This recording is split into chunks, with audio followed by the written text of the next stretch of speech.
You got a Spoon TV, you got a Spoon Radio, Tuto Spoon. Yeah, Tuto Spoon. Okay, folks, time check here in Liberia. It's exactly 2 minutes down 8 p.m. Today is Saturday, the third day of June 2023, and this is how I love to welcome you to this weekend's edition of Spoon Talk. My name is Diamond Slanger, and I'm producing. Let me now cross over to James Good Deflomo and Dr. Francine Chinowith Richardson. The rest of the panelists are definitely going to join later on the program. Good afternoon to you, Dr. Richardson. Good evening to you, James. How are you doing, sir? Diamond, I'm doing well. Good day. How are you? I'm okay. That sound weird, is it? Yeah, I'm hearing you, James. Yeah, I'm okay. All right, good to know. Dr. Richardson, what's up? What's going on? Not much. How you doing? Earlier meal. Yeah. You ate fufu and soup today? Nah, palava sauce. And fufu? No, and rice. You know, it can already still on people's stomach. So it's like to, yeah.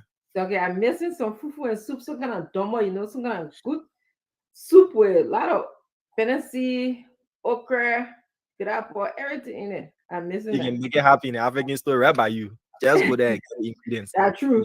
Yeah. That's true. I can make it happen. All those space coming. The outdoor space that you are designing. How's the outdoor space coming? Oh, it's good. I still need to plant some flowers in the front of the house. I didn't do my garden this year, so that's I have a pepper garden and potato green garden, but I didn't do that this year, so it's a lot of work. When you harvest your garden, the use from your garden you should share with me. Yeah, things can go up, things can go down. Yeah. When I come here, I'll bring some for you. All right. Yeah. So good day. What's going on over there? It warm now? Yeah. Oh, but you dressed like looking like cool or something. Inside, I did not go out. Oh, okay. How is the semester going? The semester we completed already, just doing our finals. You passing? Yeah, the 6 that they are passing off. When you fail, will come your here, you see. So what happened in time? What happened in Liberia to get us up to date? Well, a lot happened in Dr. Richardson, but as you know, it's the weekend, so a lot of activities, we've been relaxing. But I've jotted down a few of the training issues to share with you guys on the show. So I begin with when you hear the name Power from Heaven, what comes to mind, Dr. Richardson, when you hear Power from Heaven? Wow, some kind of strong strength, victory, or something strong. Yeah. In this case, is a different scenario. So this team called Power from Heaven, the name alone is supposed to put fear in the opponents. In the LFA third division playoff, Power from Heaven, a team that comes from Riverside County, were defeated 20 goals to 0. So I wonder what happened to the Power, The strength, the fear, right? Yeah. So they were defeated by Discoveries FC. So the Discoveries apparently discovered that the Power from Heaven, probably they weren't connected. It wasn't supernatural enough. Yeah. So they were defeated 20-0.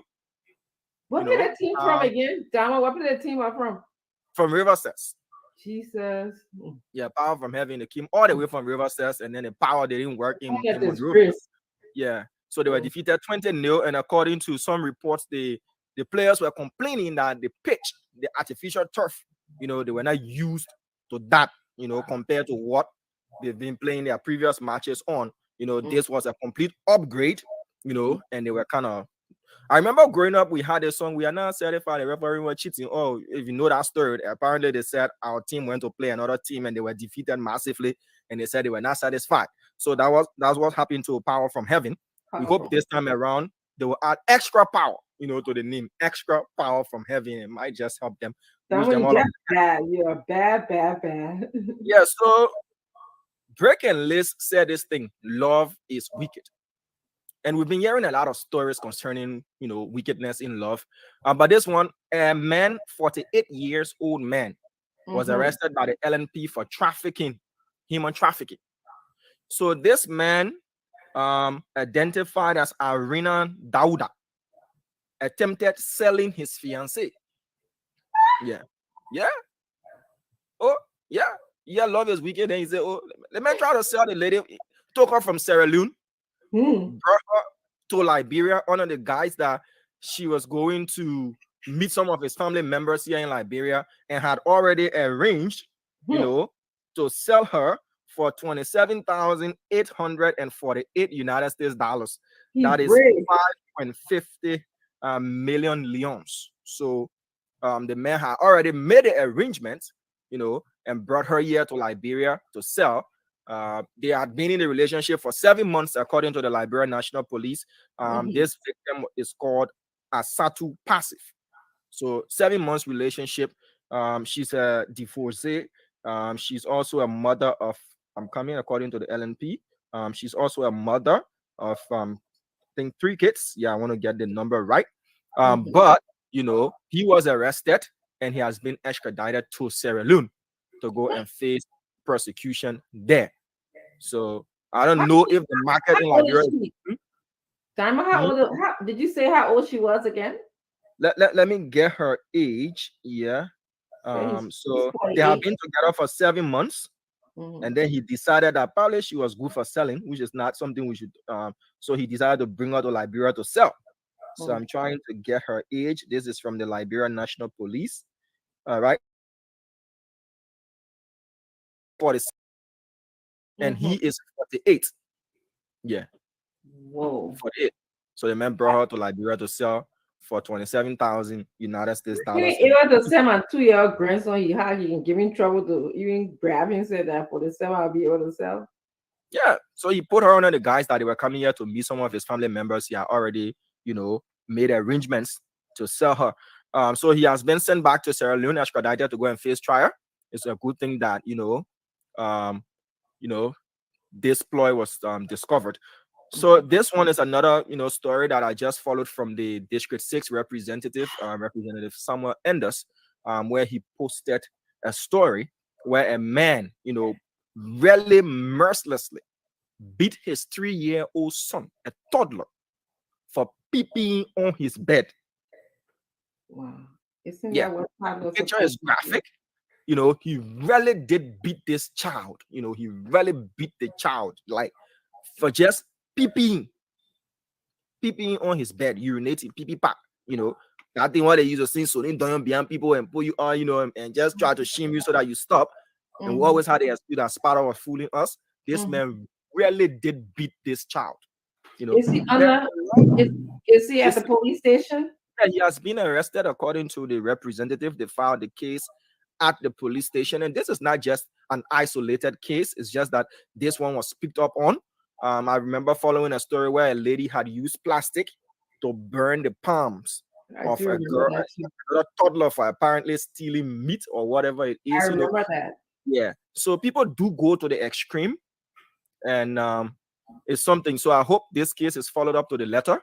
We'll be following to see. We need to at least start to punish people for abuses against children. It's not something you can discipline a child. I'm for discipline, because we did receive discipline. But if you cross the line and it becomes abuse, then it's something else. All right. So he won't be a little boy. You check it out. He said he probably PB to be or 18 or 20.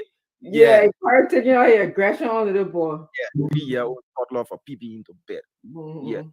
So I'm just gonna wrap up quickly. So this one in Switzerland. So former Liberian warlord Aliyu Koshia, the Swiss appeals court has upheld his 20 years jail sentence. So Koshia, who was convicted in 2021, filed an appeal in Switzerland, and his appeal was turned down, and his 20 years, conviction has been upheld for allegedly he committed crimes during the first Liberian Civil War, and that lasted from 1989 to 1996. So Kosia, who traveled to Switzerland, he was tried under the Swiss universal jurisdiction law.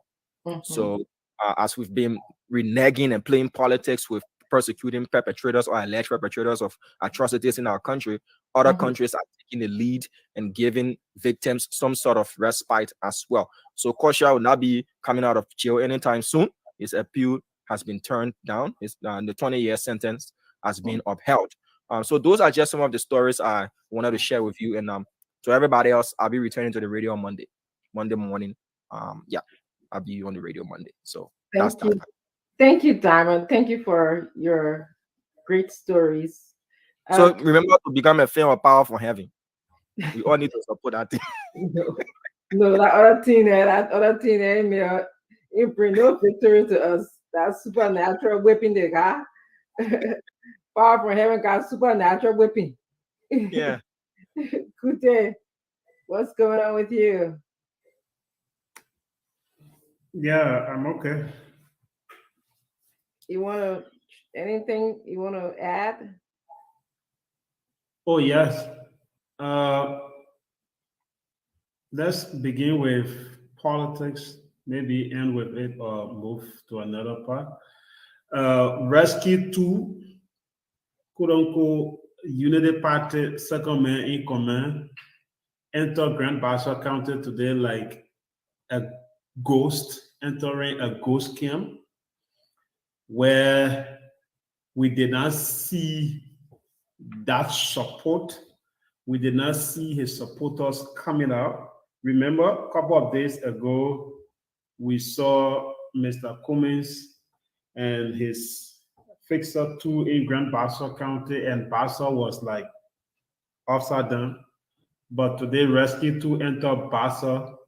We did not see any crowd. And one of the most interesting things that ever happened was Rescue 2 went to an intellectual center, and you had less than 20 people listening to Rescue 2.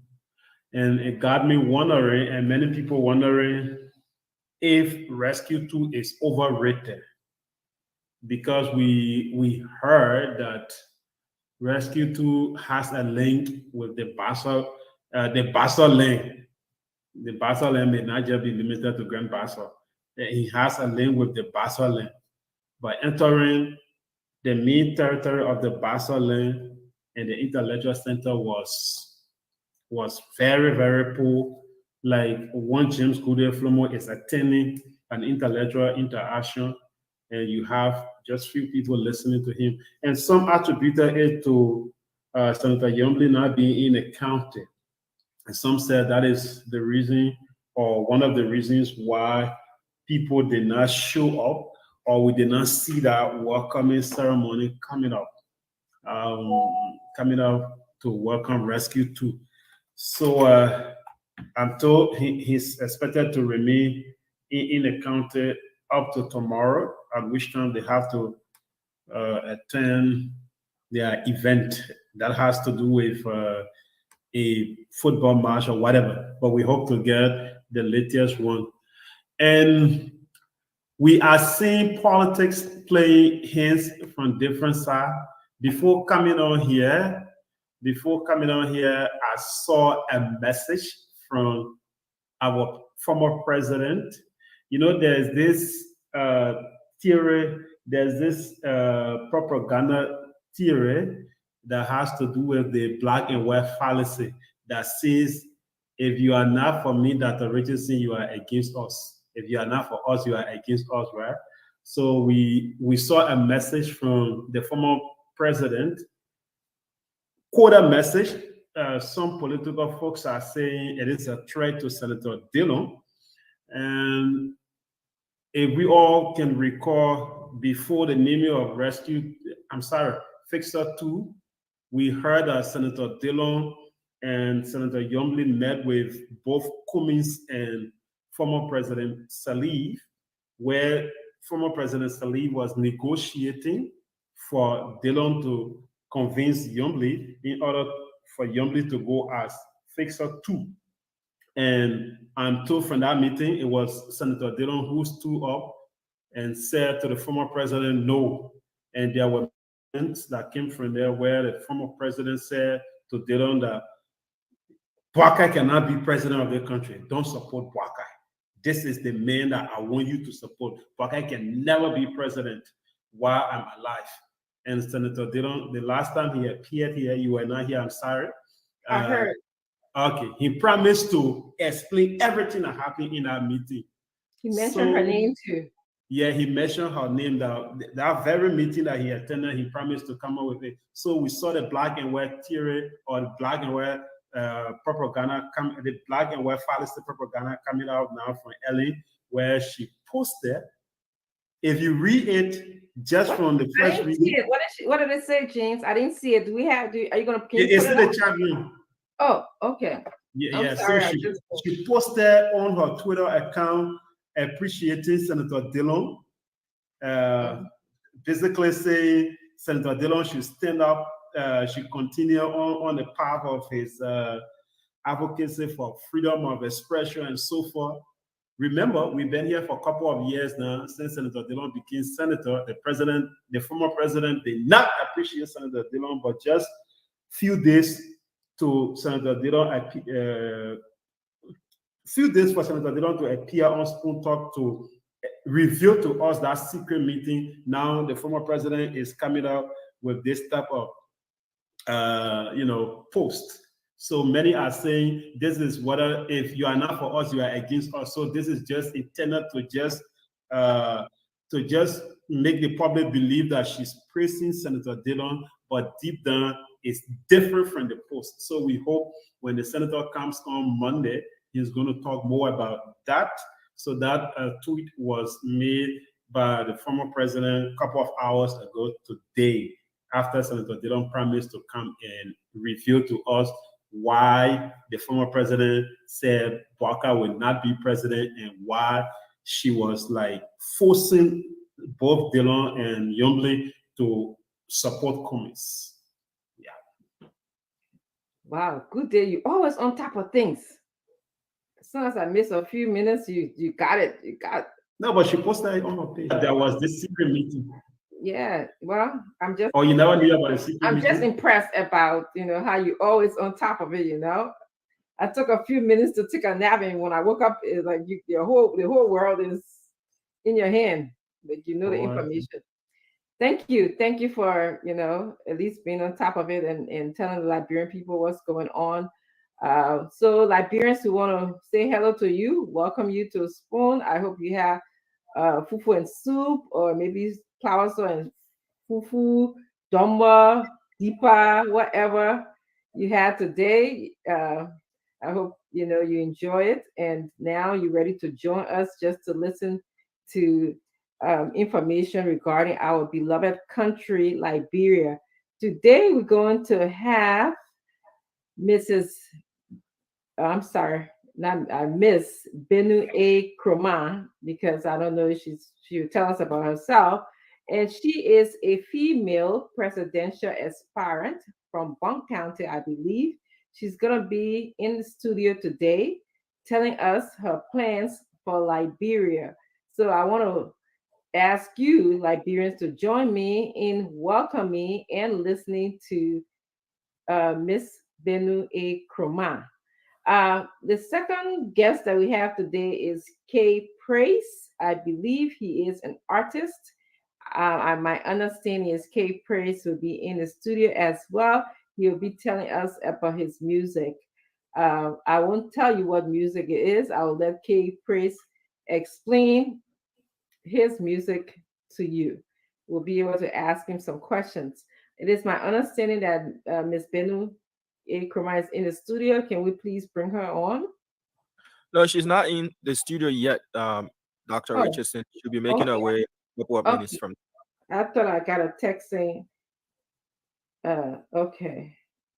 I got a text saying Madam Kromah was already there. Okay, you let me know, Diamond, you there. So so a little bit of Miss Kromah currently works at the University of Liberia, and so we'll be having a conversation with her. Of course, girl power is very supernatural Heavenly power, Damo, or what? Power from heaven. No, we're not going to see that power from heaven over here because this woman is going to be Yeah. great for Our Liberia. team, our new Yeah. team will support it. Yes. So let me take some time as we wait for her. Is Councilor Lami in studio? No, Castle Lamin is not here Okay, as I well. just saw So, his yeah. but Okay, let me take she's some. making her way to the studio now. Yeah. Okay, so So give let her me a few take. minutes to just settle down, and then you can begin a conversation with her, Dr. Richardson. That's good. Thank you. I'm gonna just individually welcome some of our viewers here today. Vamba Chroma is also here. UJ Bo is watching from Providence, Rhode Island. Yeah, Tita Dwe is also watching us. Minnie Paka is watching. Solomon King is watching us. Baker Ramsey says, I'm here. Dr. Richardson, hi, Baker, how are you? Mustafa Sano is here. James Garga is watching from Iowa. Mr. Brighter Benson is also watching us. Siaka Masale is from Tuba. Hello to all of the Liberians and passionate lovers of Liberia who are in Tuba.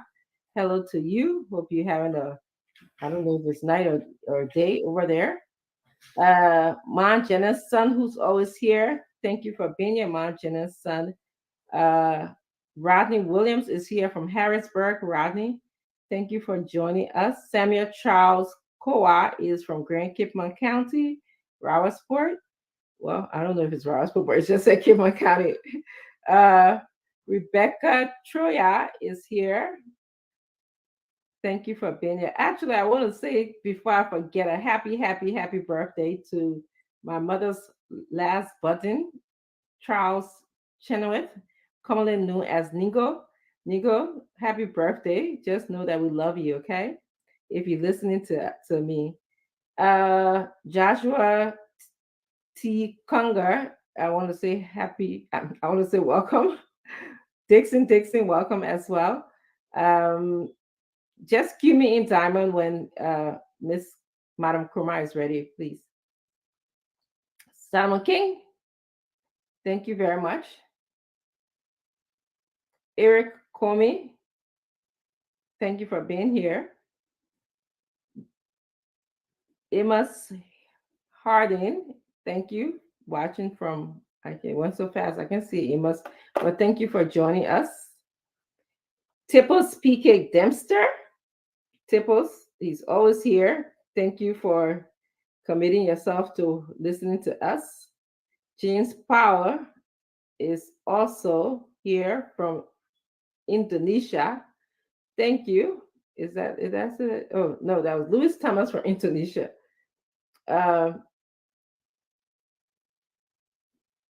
Jones Queen, good day. He said, good day. One of your people. Are you ready? Is she ready to come on? Madam Kurma, ready? Yes, Dr. Richardson, she is. Okay, thank you. Let's bring in. Hello, Madam Kurma. Hi, Dr. Francine. How you doing? I'm doing good. I want to welcome you. Beautiful. Oh, so are you. I really like your hair tie. Thank you. I wish I could tie my hair like that. Hopefully one day I will meet you and you will teach me how to do it. Absolutely. Yes. I want to welcome you to Spoon Talk. I'm glad to have you in studio today. I believe this is your first time here. Yes. Yeah. So this is a great opportunity for you to just share your plans, your views, your vision for Liberia. I'm just impressed every time I see someone like you, a woman who wants to contribute to Liberia, getting into this space. So I'm really, really happy to have you here. So I'll just ask you to start. Good Day is also with me. He's going to be joining me. We're going to be alternating questions for you. So I'd like to just kind of ask you, Miss Madam Kurma, just tell us a little bit about yourself. Tell Liberians who you are. First and foremost, before I start, I would like to give my thanks and appreciation to Spoon TV Network. I've been watching you guys for some time now, and I really like your show. I really like your platform, the diversity.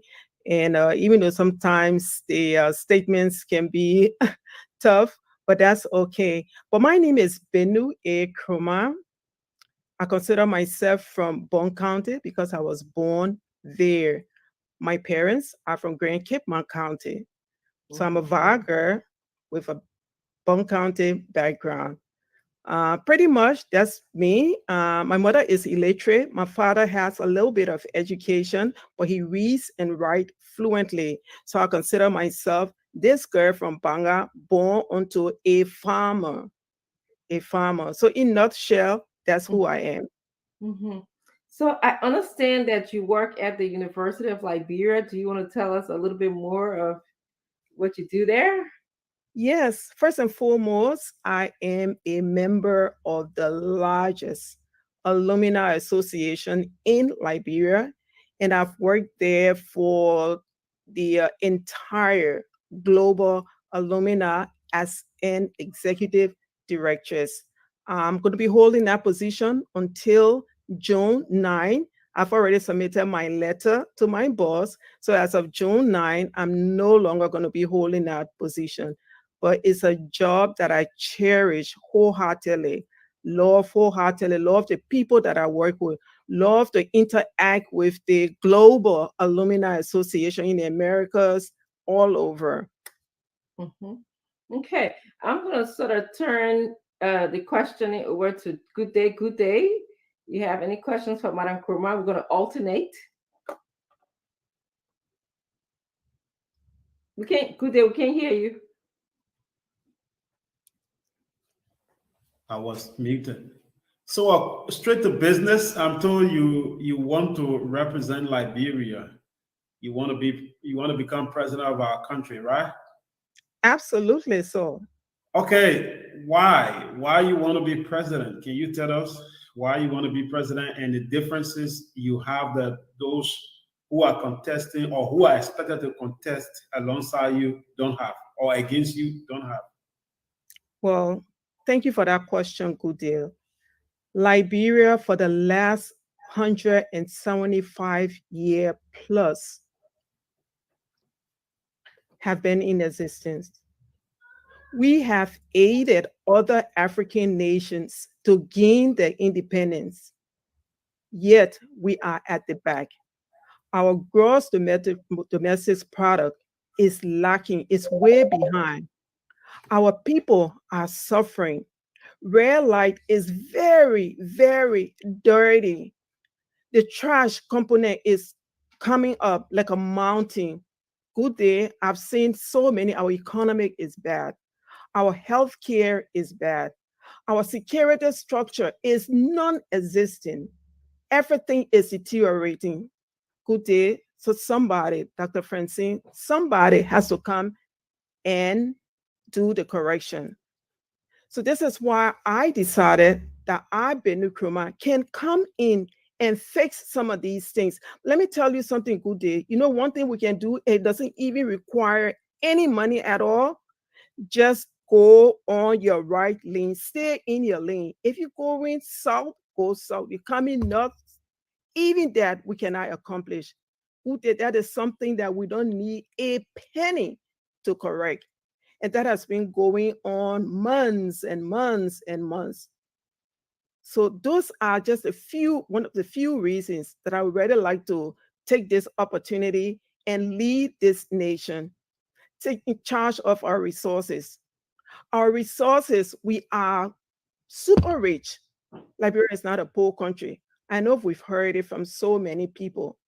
But how can Bendu take charge of the resources and lean it towards the direct direction? Good day.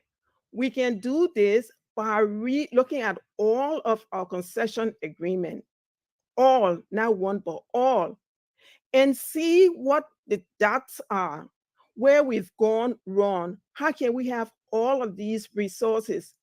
And the road from Tiani to Gogwema, where Bear Mountain is not paid. Or you go to Nimba, where Salamita is. Well, Nimba is paid for a little bit, or in a loophole, it's not. Or you go to Bond County. We have so many rivers, Good Day and Francine. Why can't we have multiple hydro systems? Good Day, we have, Dr. Francine, we have so many loopholes, tax loopholes. When the money gets to us, everybody wants to take a chip of it. This small thing business in Liberia, it is killing us. Everybody wants small thing. We have to cut that completely. So that would be the difference between, some of the differences between Madam Nkrumah and the rest of the crew. I'm not going to call myself Fixer 1 or Fixer 2, or call myself Rescue 1 or Rescue 2. Good day, Dr. Francine. I am the chosen one. I am the chosen one that will come and correct all of these things. Because everybody is just playing around. The money is wasting in the country, yet 3 people earning the same, have the same job, but earning different payroll. What was the essence of a harmonization? What was the essence? When we cannot even standardize the payroll, we don't have an electronic filing system. Good day. This is so bad. You want to get a record from any of the ministries, not one, not two, but all of the ministries. They will go dig and dig and think, oh, we find it. Oh, these small thing, maybe you will find it. Okay. I have 2 questions, Rabbi. I want to do a follow-up to this. You've been around for some time. You've been around for some time. I'm told you worked with the university. You getting me? You getting me? Voice is bouncing. Okay, go ahead. I'm clear now? Yes, you're clear now. Okay, so before today, or before you started to think about becoming president or contesting for the presidency, what were some of those things that you were doing or that you did that will help, or that helped to change, or you tried changing the system but it did not? What were some of those steps that you took in the private sector before deciding to come out publicly to contest for the presidency? Most of my experience have been in the public sector. When I was at the University of Liberia, I was fortunate to work as one of the conference floor officers during the 1979 OAU summit. I sat in a room with all of the leaders, all of the world leaders. I saw the yearning in their eyes to make the continent better. I interacted with those heads of state. I was encouraged that something will happen.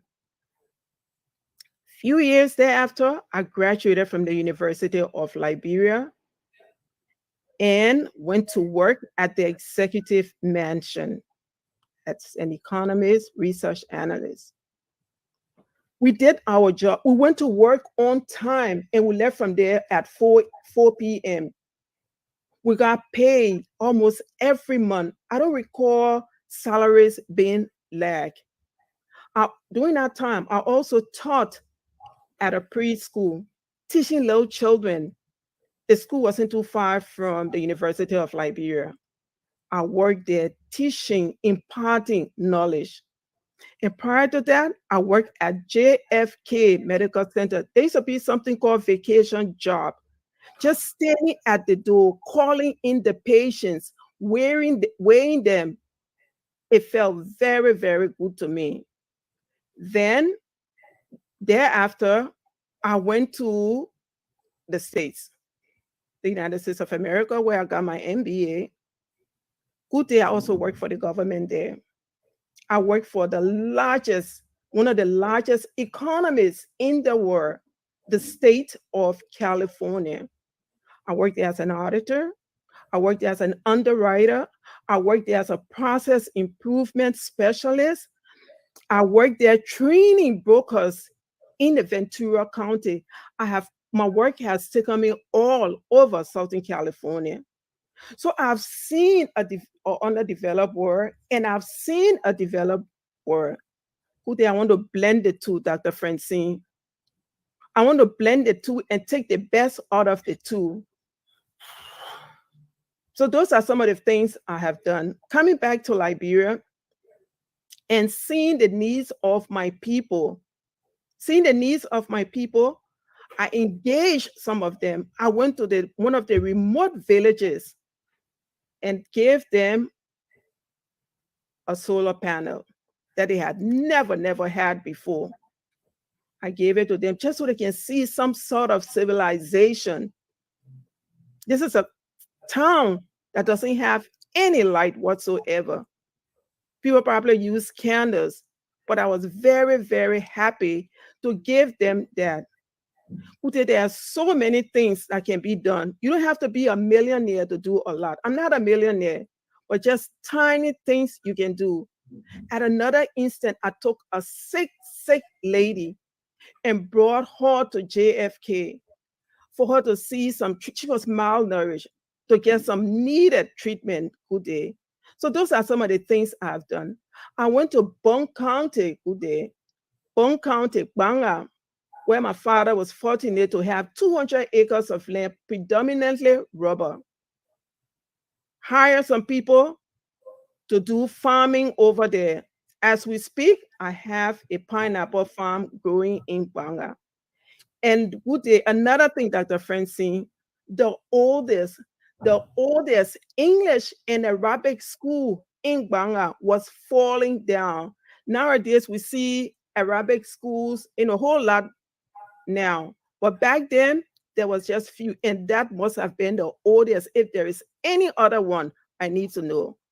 I am renovating that building right now as we speak. Mr. Flomo is renovating that building right now. So those are just a few things, and the amount being spent is so minute. We can do so much. You don't have to spend millions and millions of dollars to create a change. And some of the things I've done, I'm sponsoring a child at Smythe Institute for her to get her nursing degree. Education is extremely, extremely important to me because I was fortunate to come from parents who spoke about education. Education was a necessity in our household, a necessity. So just doing that for a child is astronomical to me. And also some of the things I did, the kids that are going to take the exit exam, I bought cheap things as a number 2 pencils and share it with the entire class. I did that also to the Lutheran school seniors. I did that to the schools on Dupo Road. Who there sometimes is not how much you give, but the little bit you give and the impact it does. Okay. All right. Thank you. That already? Continue. My last question. I'm sorry. Azash, go ahead. I'm not here. Go ahead. I'm sorry. Ask your last question. Go ahead. All right. Madam Kurman, you talk beautiful things, and those are some of the things that we want Liberians to be doing to impact our community and to help those who are in need. But the presidency is not a chess play. I'm saying that it's not a place where we just sit and get anyone to go there to represent us. That is our highest office.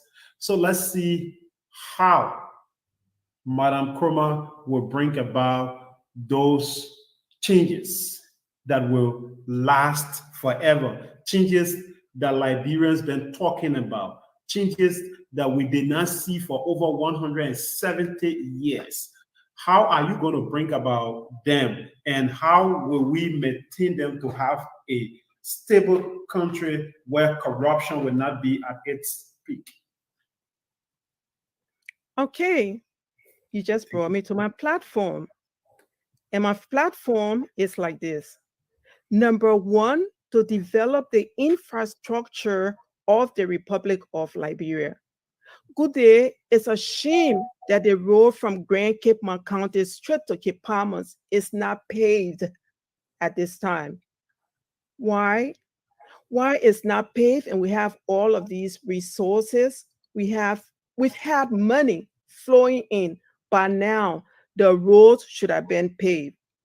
Why are there so many lack of jobs? Our students are graduating from the University of Liberia, but sometimes they can't find jobs.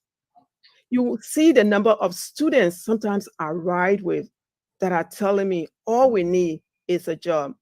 In an administration of Benue A. Nkrumah, there will be 300,000 new jobs. Not 100,000, not 200,000, 300,000 in the first term. Now you're kind of wondering, people scratching their head, how will Madam Nkrumah be able to do this? But now let me answer this. Good day. Good day, Dr. Francine. We have the money will come from our mineral resources. I see Fagon smiling on the background.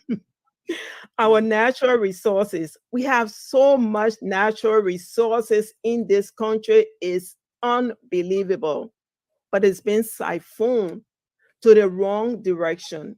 We've had projects, say for example, our road fund, the road fund did not go to where it's supposed to go. So if we could close all of those loopholes and put that money into the development of our road from Grand Cape Mount County to Maryland, that would be excellent. It would even provide more than the 300,000 jobs that's on my platform. Then we have the water situation. The last time in Grand Cape Mount County, our water was contaminated. Our water was contaminated. So we have to have clean drinking water for our people. It is so necessary. And also free education. I'm just giving you my platform. Free education from K through 12. Good day. When I was at St. Martin's School in Bangla, Dr. Francine, we used to have buckwheat to eat. Every day we have buckwheat, cream of wheat. Now we don't have it. And our kids are going to school hungry. We have to reintroduce that free lunch at the various schools. Okay. Then I go to affordable healthcare. Affordable healthcare. JFK, that used to be number 1 in Africa, is now number 0 in Africa. I worked there. I had a surgery there. I stayed in the hospital there for 3-4 days when Dr. Traub, one of the best in Africa, had a surgery on my left eye. I lied in that bed, feeling the pain, but that guy talking to me, oh, Madam Nkrumah, this pain is only going to be for a few minutes, so bear it. It was hurting, but I bear the pain. And Dr. Traub was able to do the surgery. Completion of the Robertsfield Highway. This is the most dangerous road I have ever seen. That road has to be completed. You driving on it at night is almost like a death trap. Again, the road funds should have been used to complete that road. There's absolutely no excuse. Crime prevention. Crime prevention is another part of my platform. Crime prevention is going to be community-based. When the community is engaged in the crime prevention, it works better. And we're going to have all of our security apparatus involved in the crime prevention, not just the police, but everyone. Everyone is going to be involved in it. They're going to protect our young men and women. Too often we hear about, oh, the women are being raped, this and that being raped. But do you know that the men are being raped too? We can prevent that.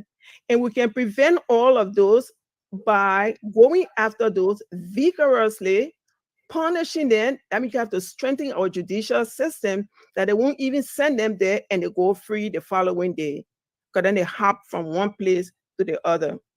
And you prevent corruption by exposing the corrupt individuals.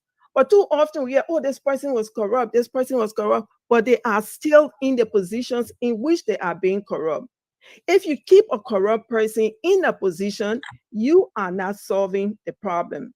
Get them out, persecute them, and take everything that they took illegally from the country. They are draining our country, and that is not good. Our natural resources. We've got to have a natural resource management. Let me tell you, the other day, I was in Brewville, and we got lost a little bit. We ended up in a place in Brewville that mining was going on there. You don't see any sign, but mining was going on in that Brewville. So just imagine, I stumbled across it mistakenly.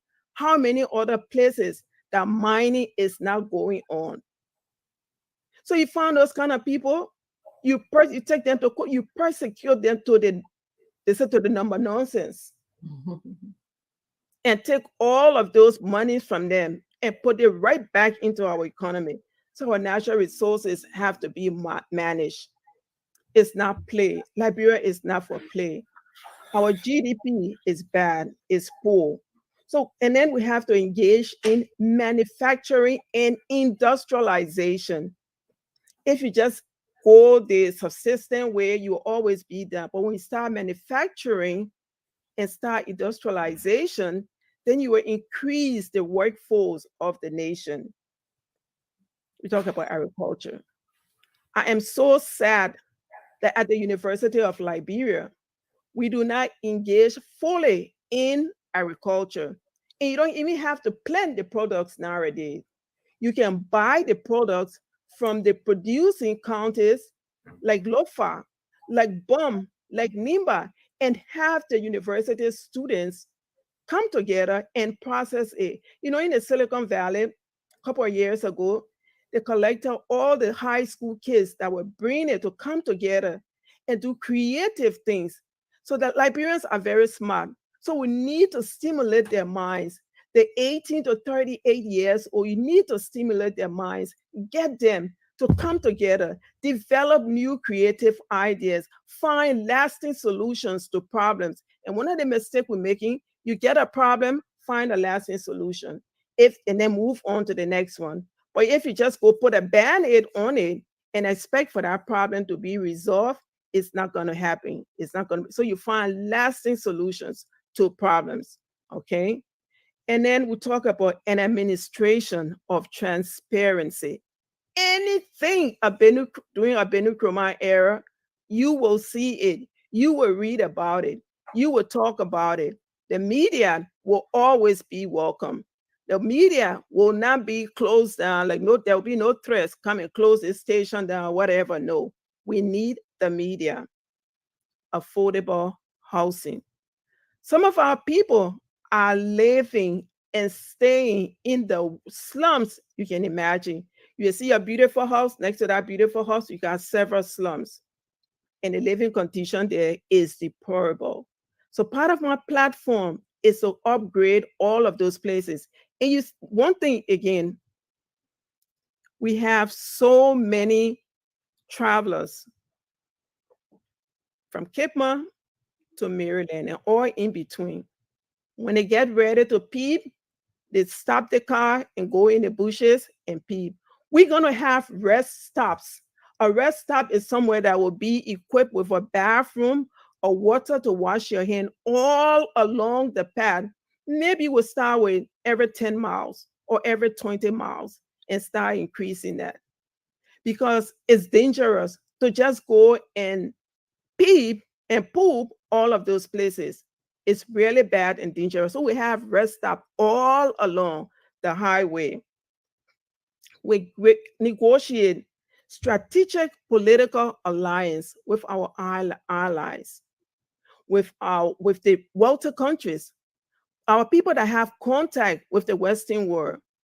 I will engage Madam Sally to contact some of her contacts to bring money back to Liberia. Also, you will work with her. You will go back to her I will specifically engage her. That lady on your has foreign policy. That lady has experience that's undeniable. That lady has contact that we all need. That lady has resources in terms of experience. That lady has been given one of the highest honors in the world. Those kind of people, we need them. We need them solicit funds from our foreign businesses. So yes, I will have no problem. Why we waiting for Dada Regency and Diamond to come in? You know, I'm here, James. I'm here, yeah, and I have a question. And Yeah, I have a number of questions from Diamond. You are touching a part that Liberia is currently lacking, or that is now working in a very better way for Liberia that has to do with foreign policy. So I don't know if, but I will come back so you can specifically and independently talk about your foreign policy without including any part of your platform. But let Damo come in. That will be my next question regarding your foreign policy. How are you going to connect Liberia with the global village? Yeah, Damo, go ahead. Thank you. So, Madam Nkrumah, I've been here listening to you, and you've been saying a lot of beautiful things. But the question is, we run a popular democracy in Liberia. We've had presidential candidates being faced with the statement that you just coming, we don't know you.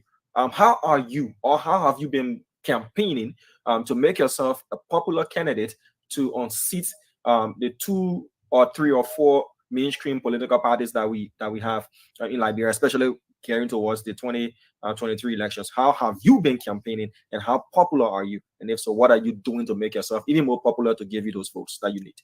Timer? Yes, ma'am. The campaigning period has not even started yet.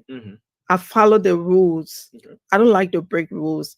I see Nick talk about remove signs, and just on my way over here, there was still signs. You will not see a sign of Madam Nkrumah anywhere. I follow the rules. This is not a popularity contest. This is a contest to make Liberia better. This is a contest to make our health care better. This is a contest to make our educational system better. This is a contest so our older folks will be taken care of. This is a contest with our sick, our blind will be taken care of. So to say you want to run a popularity contest, I'm not in a popularity thing. I'm here to make Liberia better. No, this is not a popularity contest at all for me. I prefer to make Liberia better than to be the most popular person on the planet and Liberia benefit zero, or Liberia deteriorates to number nonsense, as we say in the Liberian terminology. So, Dama, I hope I've answered your question. Not really, Madam Nkrumah. My question basically is, how have you been engaging would-be electorates? You must be known to be voted for. Your platform must be heard. I'm not talking about open campaign, but as you're doing here now and you're letting Liberians know what you want to do for the country. How have you been going about this? You talked about being in Breville and other places. I just want to know, because at the end of the day, you must be popular with the electors to gain their votes. That is what I want to know. You are absolutely right. Spoon TV network is one of the biggest in Liberia, and that's why I am on it. I also went on ELBC, the bumper show. I hope I'm pronouncing it right. I also went on it, and every now and then I talk about it on my Facebook page, but you will see more of me. You will hear more of me. The race is not to the swift, but he that endures to the end. And at the end, this chosen one will be among the top. Count me in. Okay. Dr. Richardson, can I go with my Yes, my go with your next question, then I will come last. Yeah, you talked about providing 300,000 jobs, and many Liberians were saying this is music to our ears because we've heard this before. We've heard job creation over and over and over and over. You laid some specifics as well, but let's look at the economy. And you talked about health, providing health care and all of that. But if we look at what we faced with now, the state our economy is in, what will a Belu Nkrumah government do to resuscitate our economy? You talked about manufacturing, all of those things, but in terms of making sure we don't have high inflation and all of those things, how are you going to do it? You talked about standardization as well. I want you to lay more emphasis, especially not just with salary standardization, but we look at vehicular standardization. You see a director in one place is driving a Range Rover, and a director in another place is driving a Renault Logan. And we want to know, how are you going to curb waste in Liberia as well? Oh, now let me tell you something. I worked at a place before where I had car, but the car was only to be used for the purpose of the company, government purposes. So government vehicles must be used solely for government purposes. Even if they meet the drivers, we have to do from point A to point B the whole day. You put your mileage log. If you put your mileage log, we know exactly how much gas is being consumed. So that alone, if you do it, you'll cut down significantly on the waste. Number two, weekends, unless you own government business, you shouldn't be using government cars. Put that government car down. But government cars now is used as private cars. That's a waste completely. And there's so many loopholes in this economy. Our officials are very, very wasteful. Not all, but some of them. Contracts will be initiated and given to government officials and their relatives.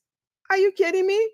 You're a government official. Technically, you're not supposed to be getting any contract from the Liberian government and using it to make astronomical money.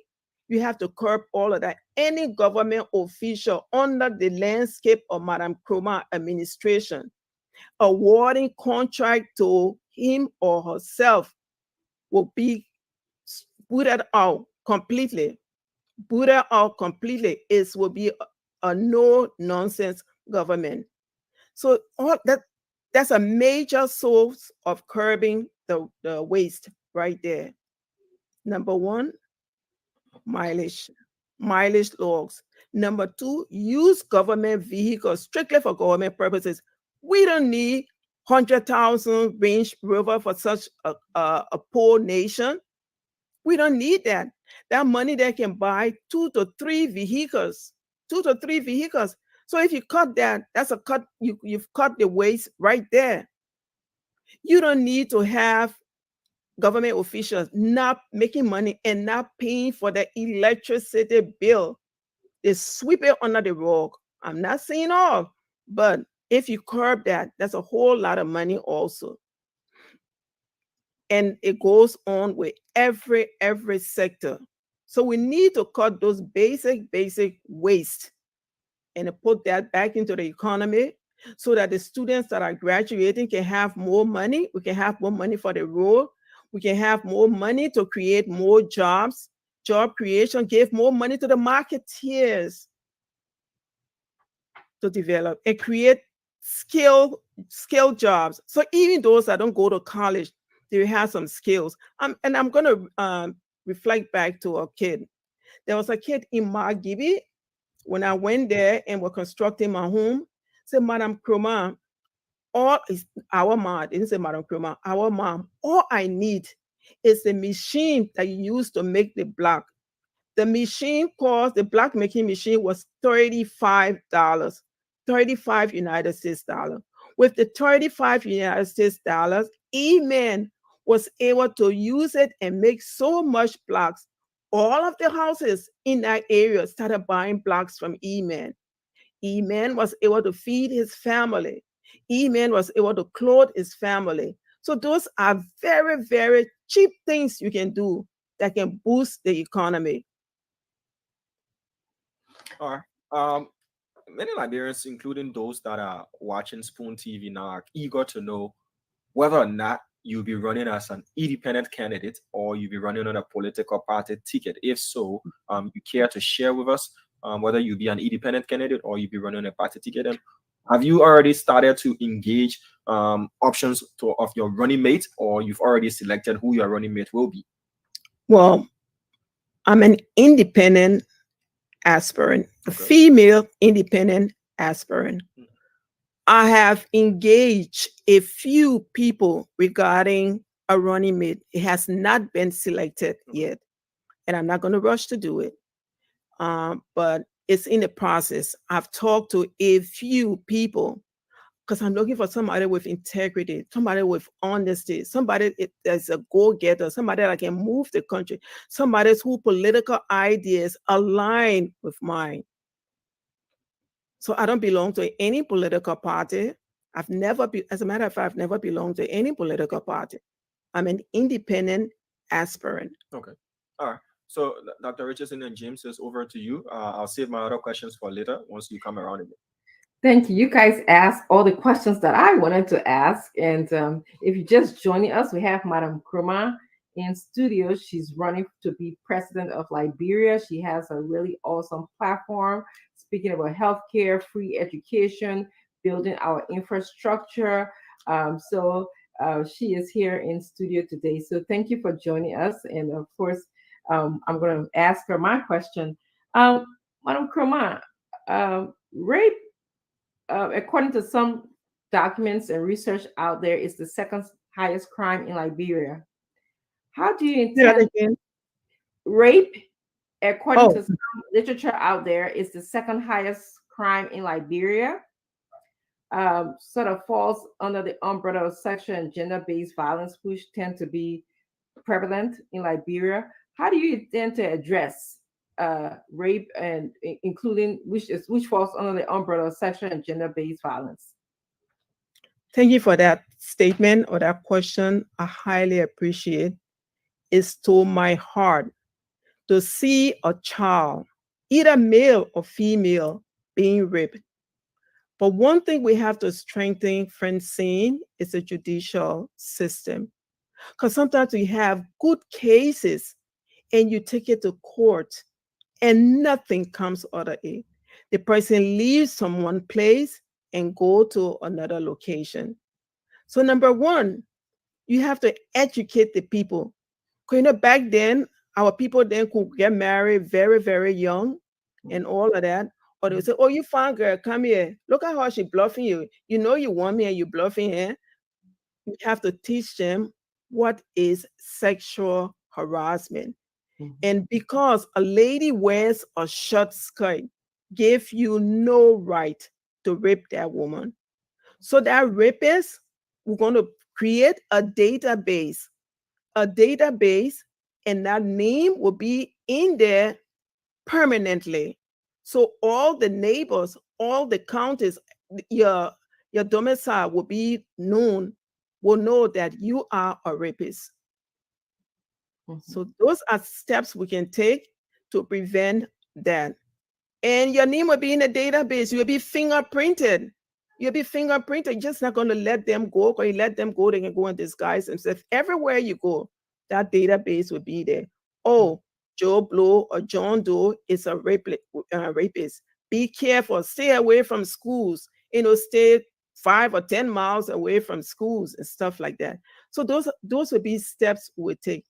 And they will be punished. They will be taken to court. And we hope that our judicial system will be stronger at that time to help us minimize these kind of crimes. So that's going to be my approach on that. So I'm just going to ask you one question and give either Diamond and Good Day the opportunity to ask you questions, and then you can make your closing comment. I think we have another guest that's coming into the studio today, Kate Praise. So my second question to you is, what are your thoughts about gender parity? At least having 30% of women in the legislature, or vice versa, if one becomes less. I love gender parity, and I hope the Liberian people will listen to that and include Madam Nkrumah as a strong presidential candidate. We give birth to men. We give birth to everybody. We feed them when they're hungry. And sometimes women, we don't eat until our kids eat. We don't rest until our kids. We are the sweet mothers. We are the sweet mothers of society.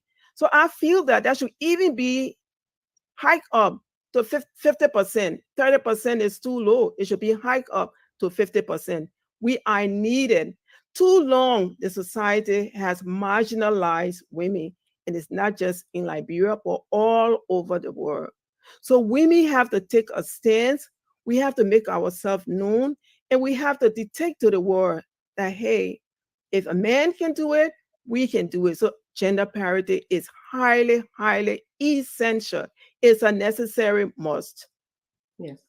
And my last, well, I think I'm enjoying you so much, so I don't know if this is my last question, but my next question to you is about our complex Liberian society. Many sometimes have a message of this divide between indigenous people and people that of some of them say Congo background. How do you intend to bring a unified sense of love, patriotic Liberia to Liberians, as opposed to this divisiveness that some people tend to peddle? I always tell them, there is no country person that does not have a Congo relative. And there is no Congo person that does not have a country relative. Trust me, some of the country people have more Congo relative than the Congos themselves. And some of the Congo people have more country relative than this country girl sitting in front of this menu.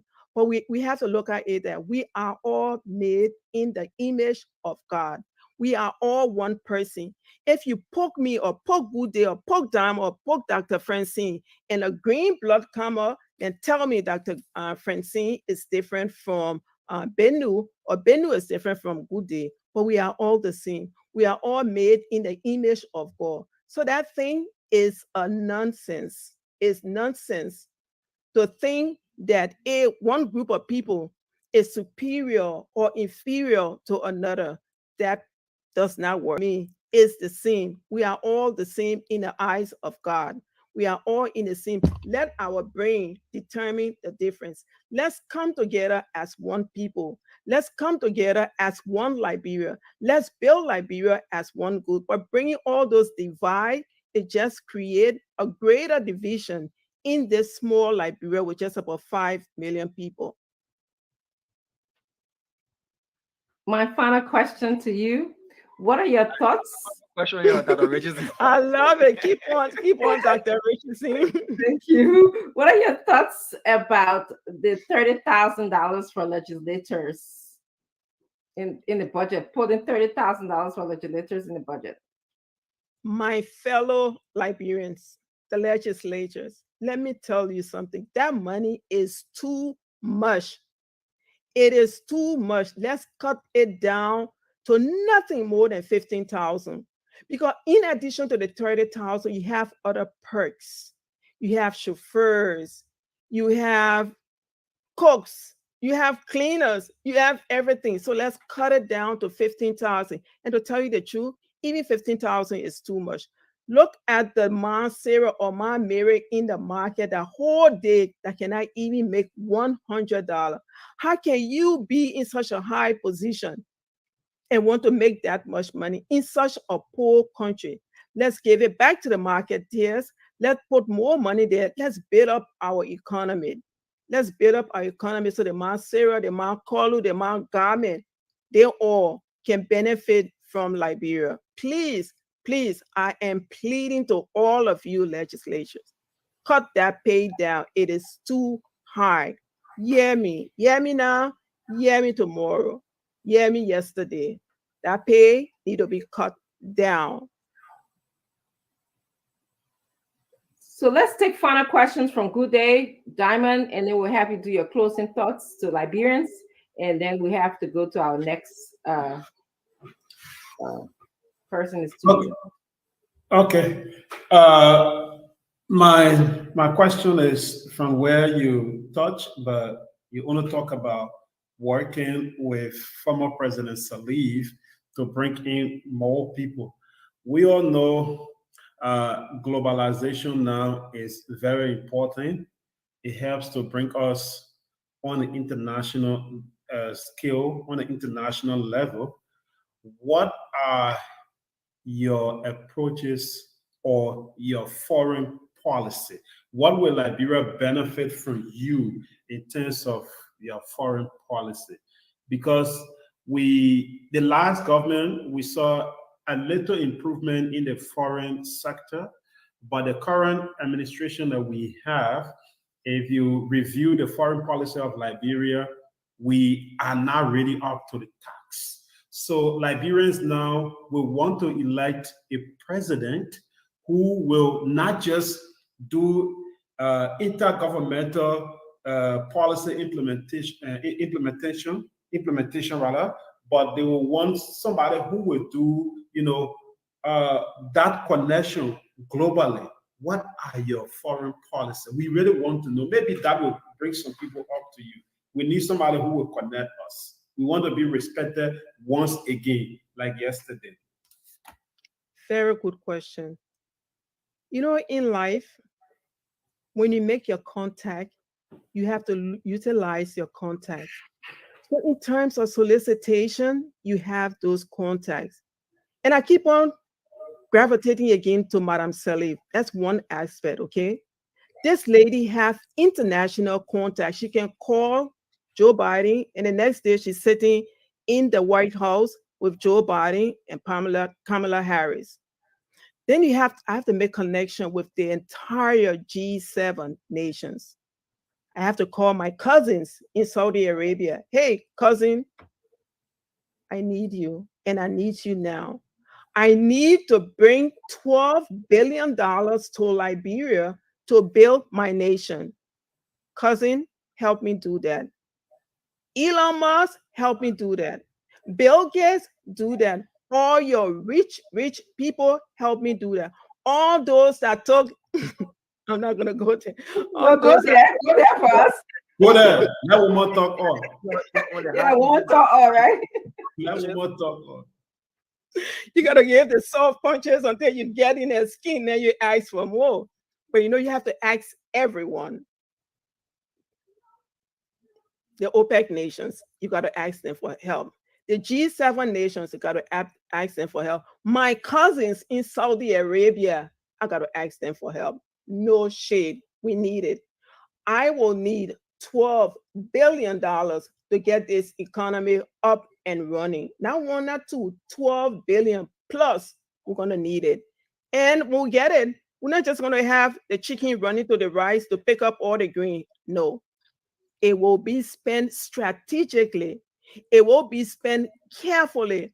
I already have people in mind that are so honest that are willing to help me do that. And I see some of them right on their time now. I mean, you mean Dr. Richardson is a supporter of yours? No, I'm not saying Dr. Richardson. No. When you are a leader, you have to go across the aisle. You don't just go into one party. ANC, okay. UP, okay. I'm coming. Perhaps. Yeah, Madam Korman, I'm sorry, but you just talk about family connection instead of policy. Sure, just joking. Yeah, we are looking forward to you laying out your policy. If it is possible, you can do it. If you have not, you can also let us know. Well, the policies are formulated as we speak. Okay, my foreign policy will be engaging all the world leaders, all of our allies, and telling them the needs of this country. What can we do? How can we collaborate? Sometimes when you collaborate, you get at a higher level. So we'll do collaboration. We'll do collaboration with each and every one of our allies, ECOWAS, the African Union, the European Union, all of that. We have to work together to build up Africa, because it's not only Liberia. So my foreign policy will involve engaging in all of those people that I've named and a lot more. All right, James, can I come in with my question on Dr. Richardson?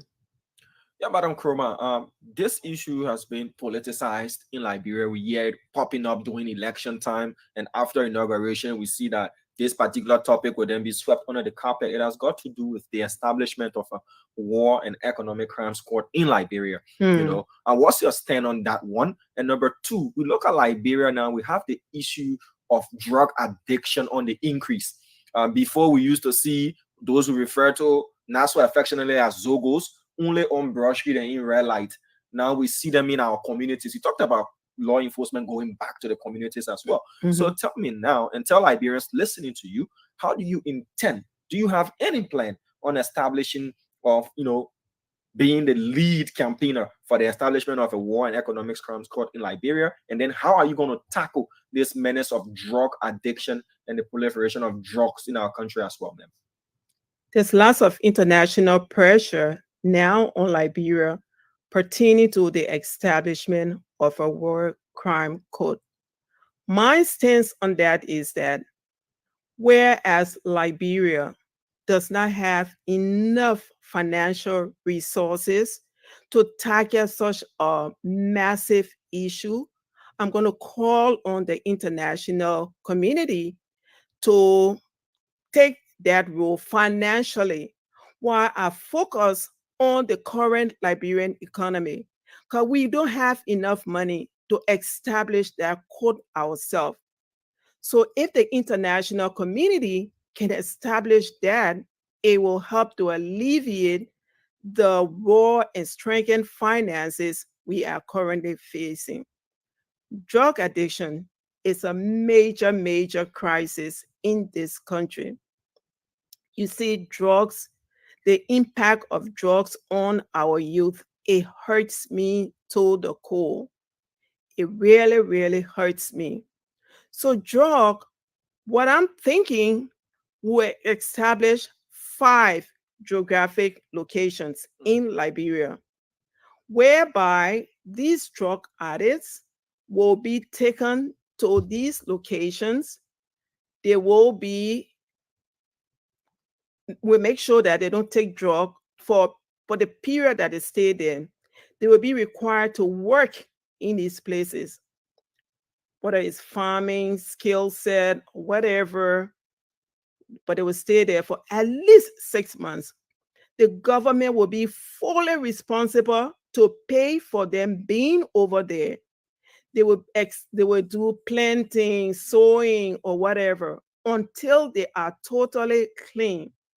Once they are clean, we'll reintegrate these drug addicts back in the society with some skill, whether it's making blocks, whether it's sewing, whether it's mechanics, whether it's plastering, whether it's road improvement. But you reintroduce them into the society and let them be productive. Let them be productive. You do that in 5 geographic locations: Cape Mount, Bomi, maybe 1, Bapolu, XYZ, another 1, Lofa, XYZ, Monserrado, we had the biggest, we'll plan 1 in Monserrado, and have these people go there and make sure that they are clean of drugs. Follow up with them afterward, but each of them will leave those centers with a skill. And who knows, depending on the amount of money we can take from these corrupt people, they can start their own businesses. Everybody doesn't have to work for the government.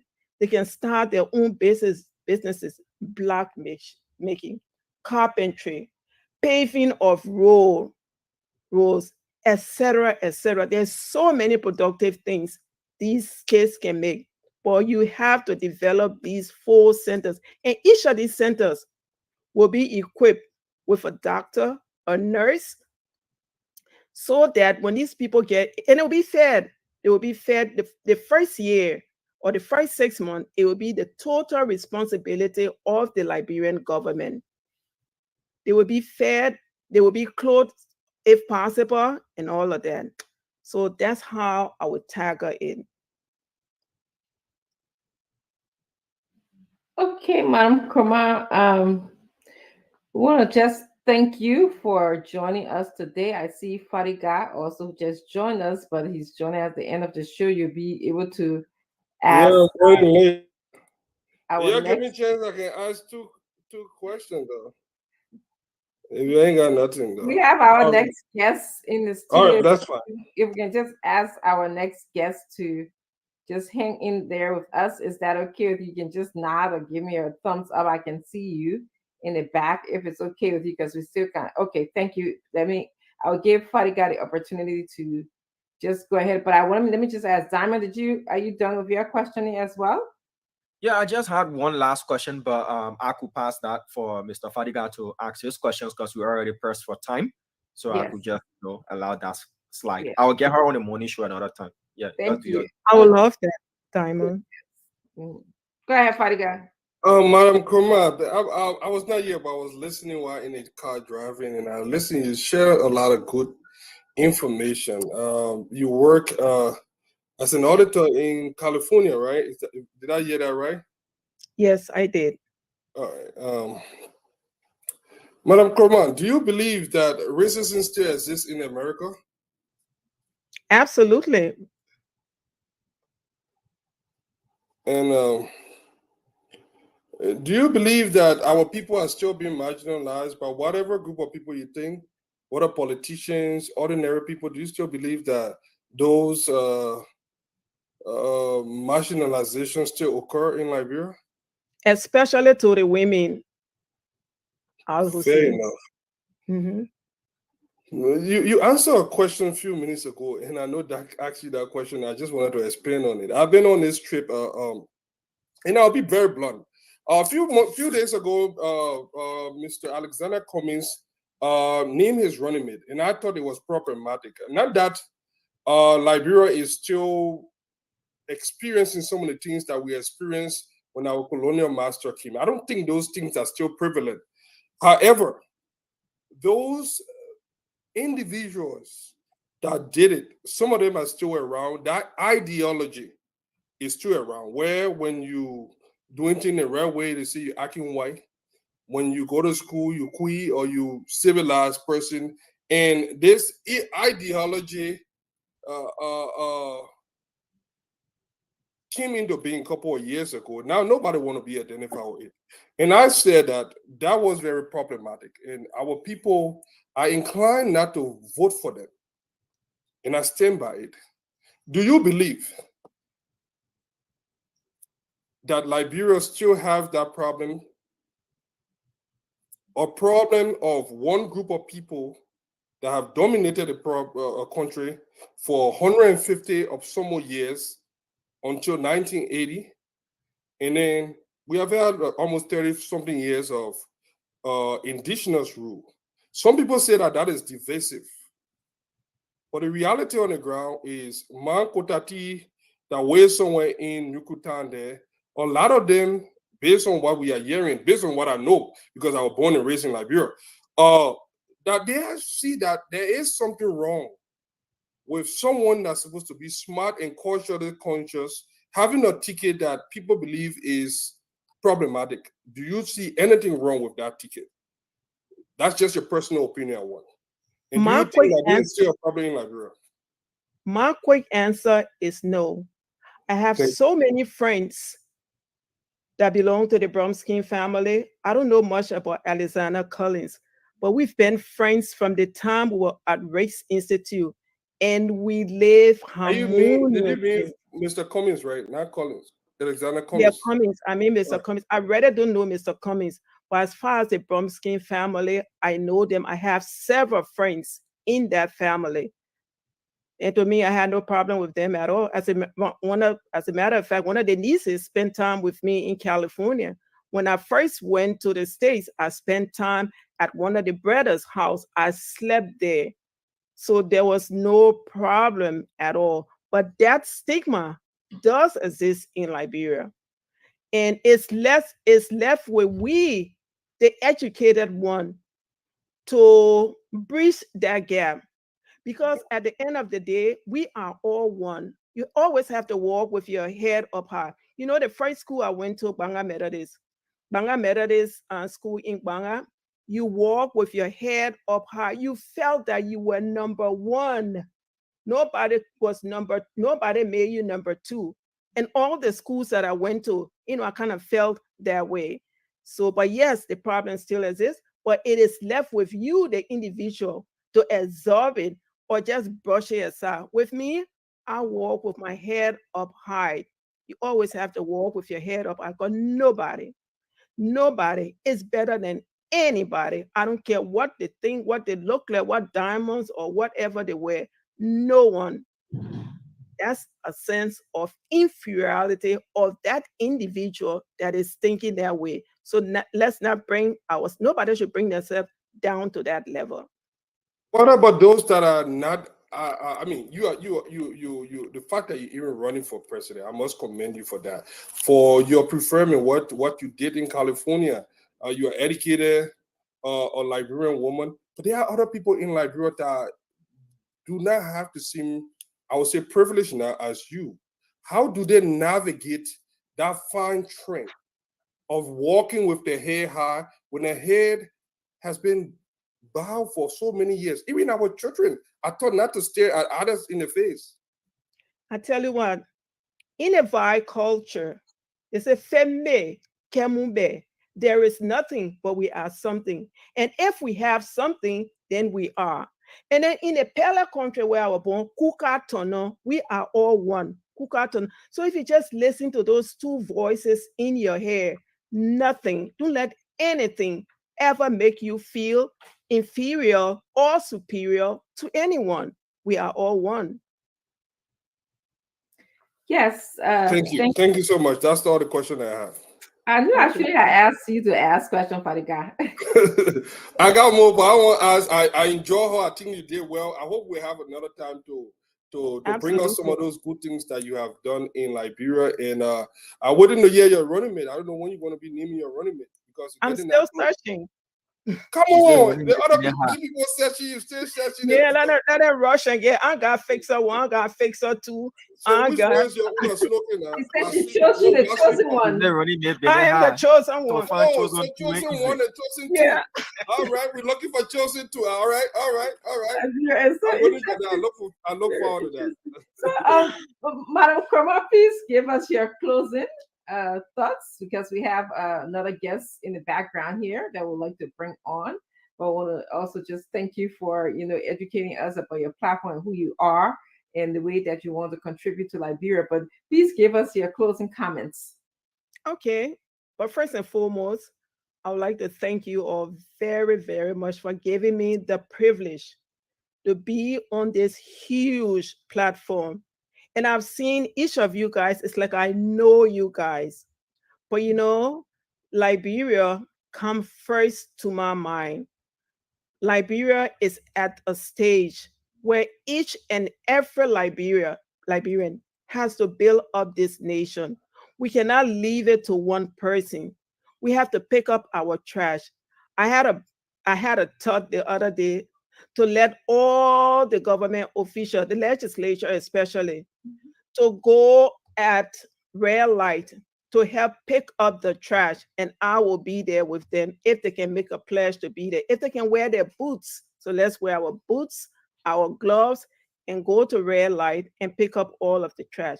Let's be the generation to make a difference. Let's be the generation so a Ma Sarah or Ma Mary or Ma Garmin, there at red light, they have hope. So let's keep this hope alive. Until that is done, it is the responsibility of each and every Liberian to lift up Liberians, lift up each other, okay? Once again, thank you so much for having me on this platform. I appreciate, I love you guys, and not much to say again. Thank you. Thank you so much. We look forward to seeing you again. All right, thank you. All right. Okay, you heard Madam Kroma provide her platform for you Liberians. I encourage you to ask more questions. Check her out. She wants to be president of Liberia, and she is a woman.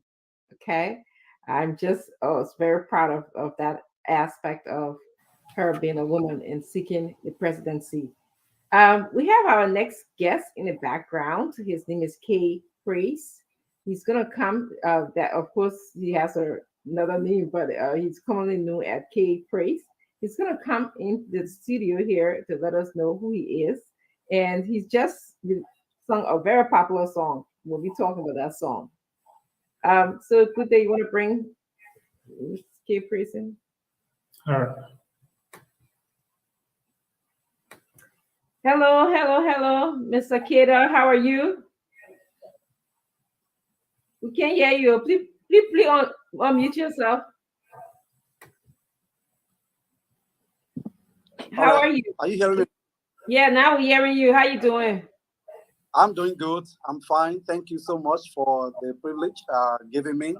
I actually want to say thank you to CEO Stanton Waterspoon for this great opportunity. And I've been following your show all this time and all these years. And I must appreciate you for what you have brought and to the table. And that many people are now benefiting from your platform, including me. There are a lot of things that you have discussed that I have learned from. And so today I'm so glad to appear on this program to talk about some of the things that we know about. Mm-hmm. Yeah, thank you. Thank you for being here. We look forward to having a very spirited conversation with you. But let's begin. Tell us about K Praise. Why K Praise? I mean, your name is George Kidder, but I see you commonly go as K Praise. I want you to tell us about yourself, but I also want you to recognize that I'm in the studio with Damastanga, Good Day, and Mr. Fadiga. So we'll be taking turns just having a conversation with you. So tell us a little bit about, K Praise. Okay, thank you. By the way, I'm George Kidder. I'm George Kloplu Kidder, and I hail from Grand Cru County. I'm a Grebo by tribe. The President George, we are from the same county. He's from the seaside, and I'm from the bush side. And also, I'm K Praise. The K Praise stands for King's Praise. That's the name that was given to me in my dream concerning my own music career. I'm a gospel artist, and so I got this name from my dream. I slept, and I got this name in my sleep. And the K there stands for the King. And now the person appeared to me. They said, the praise you are about to do now is the King's praise. And Jesus is the King. So that K there represents Jesus. And so the praise I'm doing, that I have been doing all these years, goes to the King. So that's what the K praise stands for. And the George Kidder is my full name. And I am a gospel musician based in Nigeria. I have released many albums and several singles featuring some international artists. That's for now, that's all I can say. Mm-hmm. Okay, I'm actually going to give Good Day the opportunity to ask you a question, and then Fadiga is going to also ask you a question, and then I see Damastanga is here, so he's going to ask you a question. Good Day, your question to K Praise. Before the question, is it necessary to just play a bit of the song he's going to be talking about? Absolutely, because I'm not familiar. I listened to it before coming in, but go ahead. Maybe some other people will not be familiar.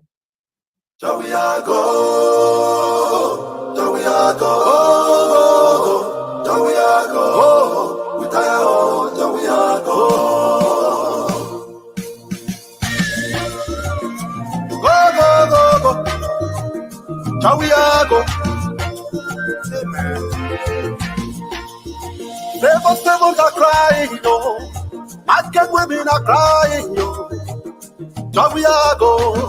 we tire,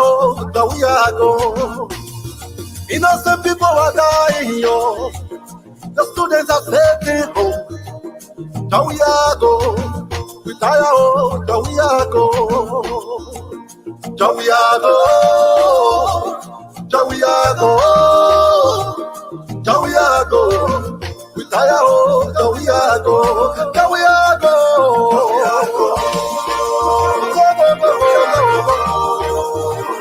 we tire,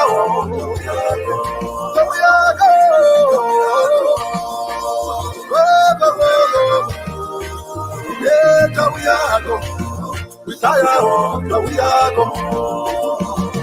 Hey, go, go, go, go, go, go. Whoa, whoa, now we are go. Hey, go, go, go. Yeah, Patty, it's okay. There we go. There we have it. Nice song, beautiful song. So we're gonna go to Good Day. Good Day, you asked your question. I think I'll give my turn to Diamond. Okay, Diamond, go ahead. Okay, K-Praise, it's good to have you on. There is this concern. We heard from the Liberia Council of Churches, we heard from other pastoral groupings concerning the pulpit being used for politics. And you are a gospel musician, you're entitled to your political views as well. You can be aligned with any political party. But what's your take on you as a gospel musician releasing a political song? This song, I've been told, is going to be endorsed by the Unity Party Youth League. You know, they're vying for this song to be the official campaign song as well. Politics and religion, K-Praise, what's your take on that? And so the first thing I would love to say is that, you know, we have a president who is a pastor, a president who is also a bishop, a president who is also a politician. And I think that question, I've been hearing that same argument, right? But whenever I think about that, I will ask myself, if my president, who is a politician, can now have a church and preaching the word of God, and he's a general overseer of his church, a bishop, then what more about a musician who is a songwriter, a musician who's supposed to sing for people to smile and feel good? You know, music is one of the things that takes away the stress from our and stuff. So I think the argument of a Christian or a musician or pastor entering politics, that argument is belated. Politics as a whole, it started from the Bible. The first political riot started from heaven. There was a word in heaven, if you remember that story, that God and Lucifer had a serious clash in heaven. And I'm revealing this today so that many people will know that pastors can go into politics, musicians can go into politics, bishops can also go. And God won the battle in heaven. That was a political battle because Satan wanted to unseat God. That was the whole intention. He wanted to take the throne from God. So if you watch that story, this is reality. That story is real. So that means politics started from the day of creation, from the very beginning. You understand? Now let's come to the issue of David. David was also a prophet, and God had to use David to rescue a whole nation. In fact, he had to kill Goliath to get to the throne. The same with Moses. Moses had to go to Egypt to rescue the children of Israel from Pharaoh. And he was not afraid because he had a divine mandate, you know. And so that argument of a Christian or a pastor, a musician singing political songs or seeking political seats, I think that argument is dead on arrival. We will no longer preach, we will no longer listen to that argument because biblically it is false. Politicians, musicians can become a politician, a pastor can become a politician, and there will be no issue. It is biblically proven. Okay. I just wanted to know where is your stand on that when it comes to the pulpit, separating the pulpit from, you know, politics, but you've said they intertwined, and hence my second question to you is from your song, which political party are you supporting, you know, or is just an open song that the opposition can use, any opposition party for that matter, or are you aligned with a particular political party? If so, just let us know, sir. Or this song, anybody can use it once you feel like President we should go. Currently, as it stands, I'm not part of any political party in Liberia. I am not a full member of any party in Liberia. Which party are you a partial member of? But I, K-Praise, actually support a candidate in the election. From 2017 to present, I still remain with that candidate. But I'm not a full-fledged member of any party. It is just very soon we are going to be making our determination. We are going to be telling the Liberian people the party that we are going to be joining fully, so that we can have a full participation in the political process of our country also. But currently, as it stands, I'm not part of any party, but I support a candidate, and that candidate is JNB. Okay. Thank God you made that revelation, because my follow-up question to this was, if you are aware that the Unity Party Youth League, there is already a banner out there. If you are aware that the pushing for this song of yours to become the official campaign song of the Unity Party, are you in the know of such an arrangement, sir? Yes, the Unity Party Youth League is working with me to make this song the official campaign song for the 2023 elections. And also, we are working on something like we want to do an official launch of the song, a national launch of the song, where we can gather the people of the country, where they can gather in their numbers to give this petition to the president. Because this song, remember, this song is a petition. This song is a message that the people of Liberia has gathered, that the people of Liberia has provided. We have heard the cries, the tears, the suffering, and everything. So that message has been translated into a piece of song. So the message of the people is what we are going to be presenting to them through this program that is coming up from the National Youth Congress of the Unity Party and K-Praise. Yeah. Okay, my last question, Dr. Richardson, my last question. You said the name K-Praise came through divine revelation. You know, you were asleep and you had a dream like Jacob and the rest of those who had dreams in the Bible did.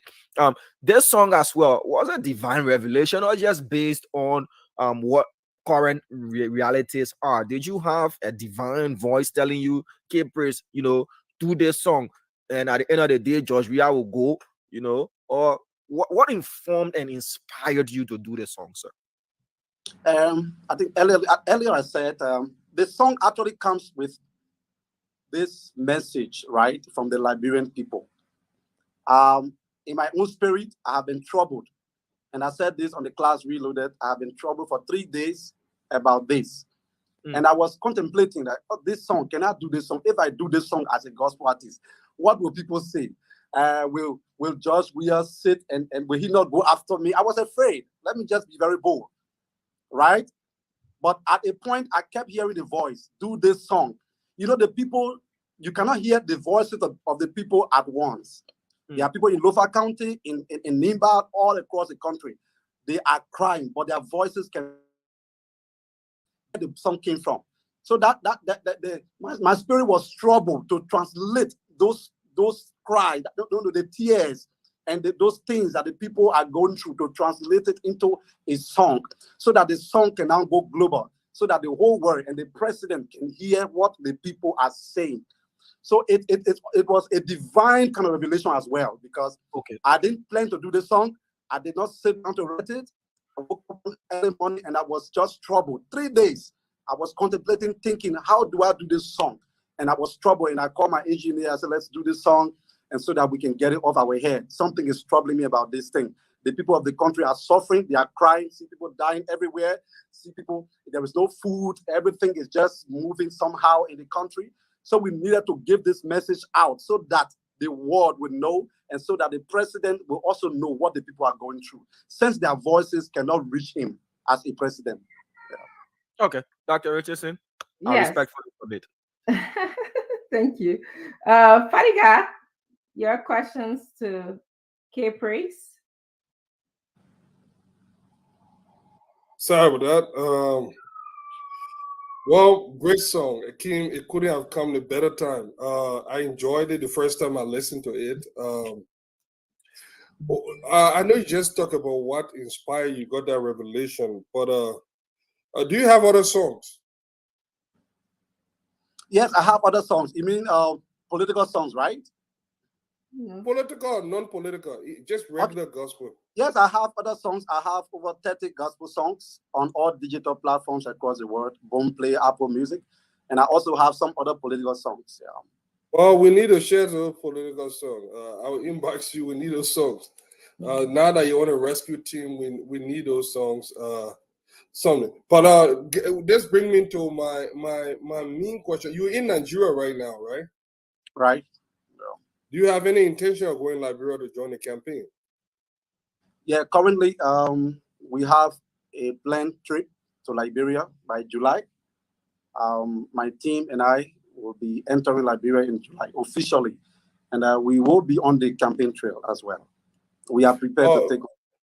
I know the reason I coordinate. Do you live in Nigeria, or I know you didn't say it. Do you live in Nigeria or you live in Liberia? You just went there to record. I actually based in Nigeria. You sounding in Nigeria already now. I have been here for 3 years now, and I'm trying to move back to Liberia to join the rescue train to see how best we can work things out to making our country a great one. Jack, you want to go? You want me to? Yeah. So when did you start singing? How old were you when you first started singing? Thinking stuff around the 2006 when I released my first gospel song, and it was not encouraging, when it's like when you are just starting something and people are even mocking you, and everybody is telling you that you can't make it, you don't even have the voice, and but I kept moving until we have arrived at this point where we are today. Mm-hmm. Yeah. And so, being a Liberian artist, how do you think you're doing? I'm doing good. I'm doing well from my side of music, especially coming over to Nigeria. It's a good experience, a great one. There were a lot of opportunities I've acquired in Nigeria that I'm also carrying back to Liberia. I'm going to Liberia to open a music company as well. To see how best we can help to build up our own music industry, which has broken down fully, for which you cannot see any musician from Liberia rising up to the top. And so that has been one of the visions that is bringing us to Liberia, and coupled with other things. Is there any one particular gospel artist that influenced you or that you enjoy listening to? I was not really influenced by any gospel artist. I was actually made by God Himself. Yes, that's why all of the songs that come to me, I don't actually sit down to write my songs. I hear a word in my ear like this, and once I hear that word in my ear, like sharp, you feel it. And once I hear the word, then a lot of things will start to follow. That's how my inspiration comes. It comes from the divine side of it. Yeah. Okay. Good day. Your question? Yeah. Hello, Kepres, you talk about moving back to Liberia to open music company. But let's talk about your political life. We agreed musicians around the world will involve themselves into political music making, where they will sing for politicians.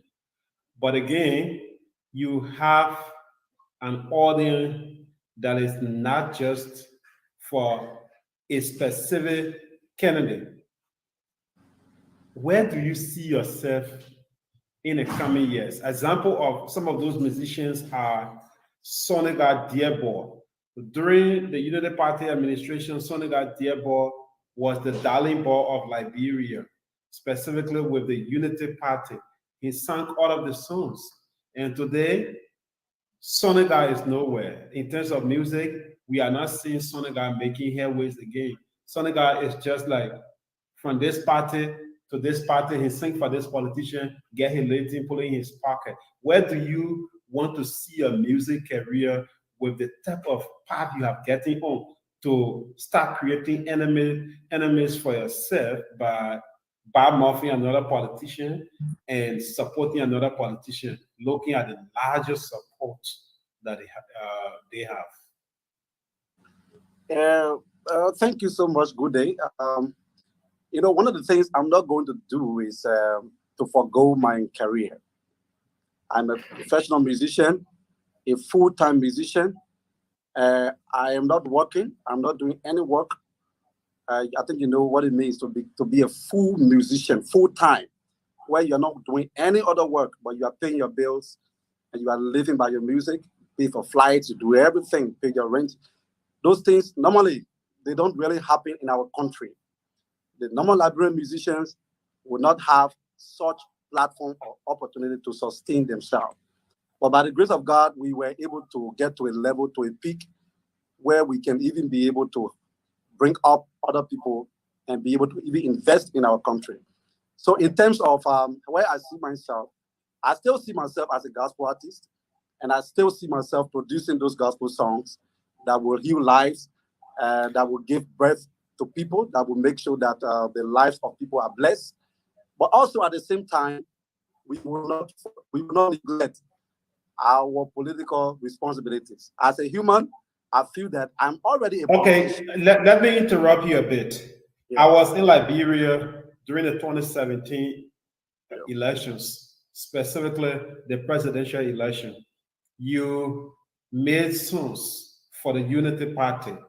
Between 2017 to 2023, you are yet to make a serious breakthrough in the Liberian music sector. When I talk about making a serious breakthrough, that is for any of your songs to get air attention for more than 2 months. You are yet to make that breakthrough.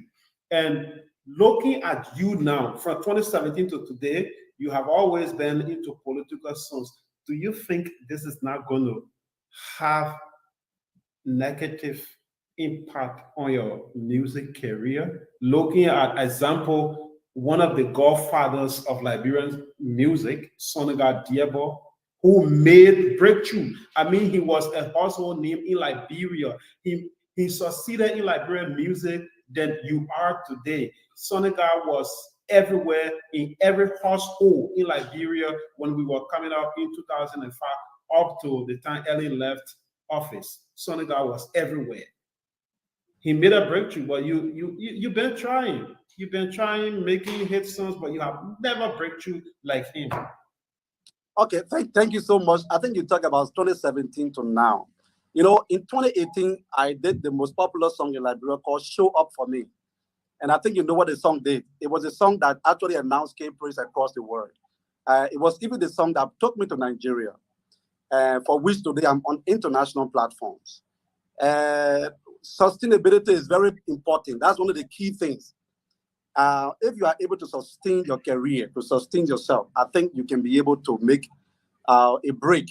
And that is exactly what I have been able to achieve. I have been able to sustain my career all these years. I have been signed by a company. I have a distribution company. I have a publishing company. It's called Symphonics. It's an American company that signed bulk of the artists from Nigeria. You hear about all the top artists. And that same company have signed me. And by the grace of God, with what I have achieved and the level I've gone, I don't think my music is no longer local. From what you just said now, my music has gone to another level, to the extent where when you check any platform in the world, you must see K-Praise. There are platforms in the world where you only find K-Praise alone. There is no Liberian artist that you can find there. Now, I'm making money from those platforms. Those are places where the local artists in Liberia will not appear easily. So when you talk about the issue of where do I see myself and then making any music, I'm no longer dealing with local market. So they like country like Nigeria, they are buying my music. They are the ones that are going for K-Praise. South Africa, Germany, UK, these are places in America. So most times, most Liberian artists focus on the local side of their career. And that is why most of the musicians go down, like the Sunday guy you talk about, because they are restricted to Liberia. But for me, I run a whole company. The K-Praise Music is a music company that is operating across the world, not only Liberia. So I think we are outside the box. We have exploded outside, and so our roots are very strong. Yeah. Good. That's very good. Diamond, do you have another question for K-Praise? Yeah, Caprice earlier stated that prior to hearing the divine voice that inspired him to, do the song, that presumably might be the Unity Party's campaign song once it's accepted, that he had a fear of what might be the repercussions of making such a song. Now he's talking about coming to Liberia as well. How safe do you feel? You already had the scare prior to doing the song, and now you have done the song, and you're planning on coming to Liberia to even launch the song officially. Do you feel safe now? And if so, what factors have informed your sense of safety, sir? Yes, thank you, Damo. I think I feel most safe. We are all humans, right? So from the beginning, I had this human kind of. I was just in my own mind and thinking of different things, looking at the situations in our country where they are fighting people, they are hunting for people like that. But when God sends you, right? When God allows you to go and He said, "I'm sending you to do a particular job for me," especially with this song. The mandate behind this song is that I will go to Liberia. And so when I got the final mandate, the final decision, and God asked me to come back to Liberia to now go into the villages, the towns, the cities, the counties, and preach this message and sing this song so that our people can feel it. And then the fear left me, actually. So right now I feel more safe. And I think that the president is not bad enough that he will just that he will allow everybody to go down the drain. No. I think the Liberian government is going to protect everyone. It is our right, and it is our right to be protected under the law. And we are coming to Liberia. We believe that we are going to be there safely, and there is nothing that's going to happen to us. Okay. All right. Thank you. Fadiga, your question to Caprice. Yeah, Caprice, I enjoy how you're giving it to the meaning. They're trying to corner you. I will let giving it to. The two of you, they're giving it to you. Like to bring some kind of, you just like to choose some kind of range in between things. Yeah, they man in Nigeria. If I get to know we Liberians, we go to adapt and we can speak like anybody. I know. And Fadiga, I hate to interrupt, but James Kude, is it okay with Caprice for us to play another song of his just to introduce the audience? If it's not copyrighted, I think. The only song I have a Caprice is you have other songs, yeah. At least you can play it. Can we look for it? I just want our audience to get familiar with his music. I mean, I thought you had the other one that said "If I Pay Strong." If I Pay Strong, no, I don't have it. Do you have it right now? You can send it quick. Yeah, if you haven't sent it to me, I'll play. Okay. Send it to me through WhatsApp. Send it to me, and I will. Yeah, send it. Are there other songs other than? Are there other gospel songs like gospel songs? To ask you politics and gospel questions, so I'm not sure what to ask you. So, but I want to hear other songs that are non-political. Hey, all right, okay, all right. So I think one of the songs you can play is "Show Up for Me." It's on YouTube. "Show Up for Me." No, I may not play it because of copyright. As long as you are signed to international level, it means you have copyright. Yeah, that's true. I will not play it. Yeah. Let me send you the Pape Strong now. So let's just do the political songs. It's good that you get us song. Please send it to me too. Just say you did the party man, you did the party man. Don't be telling us what we not want to hear. Yeah, go ahead, ask your question. Sorry to interrupt. The song now to your number. Caprice, I know people. You say you have transcended Liberian music. That means you're on the world stage now. Nigeria has a very big market. Yes, Nigeria, and I think that one of the success for a lot of Nigeria, they got almost 100 million people. I mean, just the Nigerian market alone can make you a millionaire if you're viewing your streaming. I think that's one of the advantages they have over a lot of other. Besides that, they put up good content anyway. But where do you draw your inspiration from? I draw my inspiration from the Holy Spirit. To be real to you, that's it. My inspiration comes directly from heaven, and this is reality. I most time people will ask me, Caprice, how did you get this song? sometimes I will wonder. I said, why are you asking me? He said, no, because the song, either the song healed me, I was like sick, and your song healed me. This one happened, and your song did this. I was like, wow. So I understand that most of the songs are not just normal songs. They come from the spirit.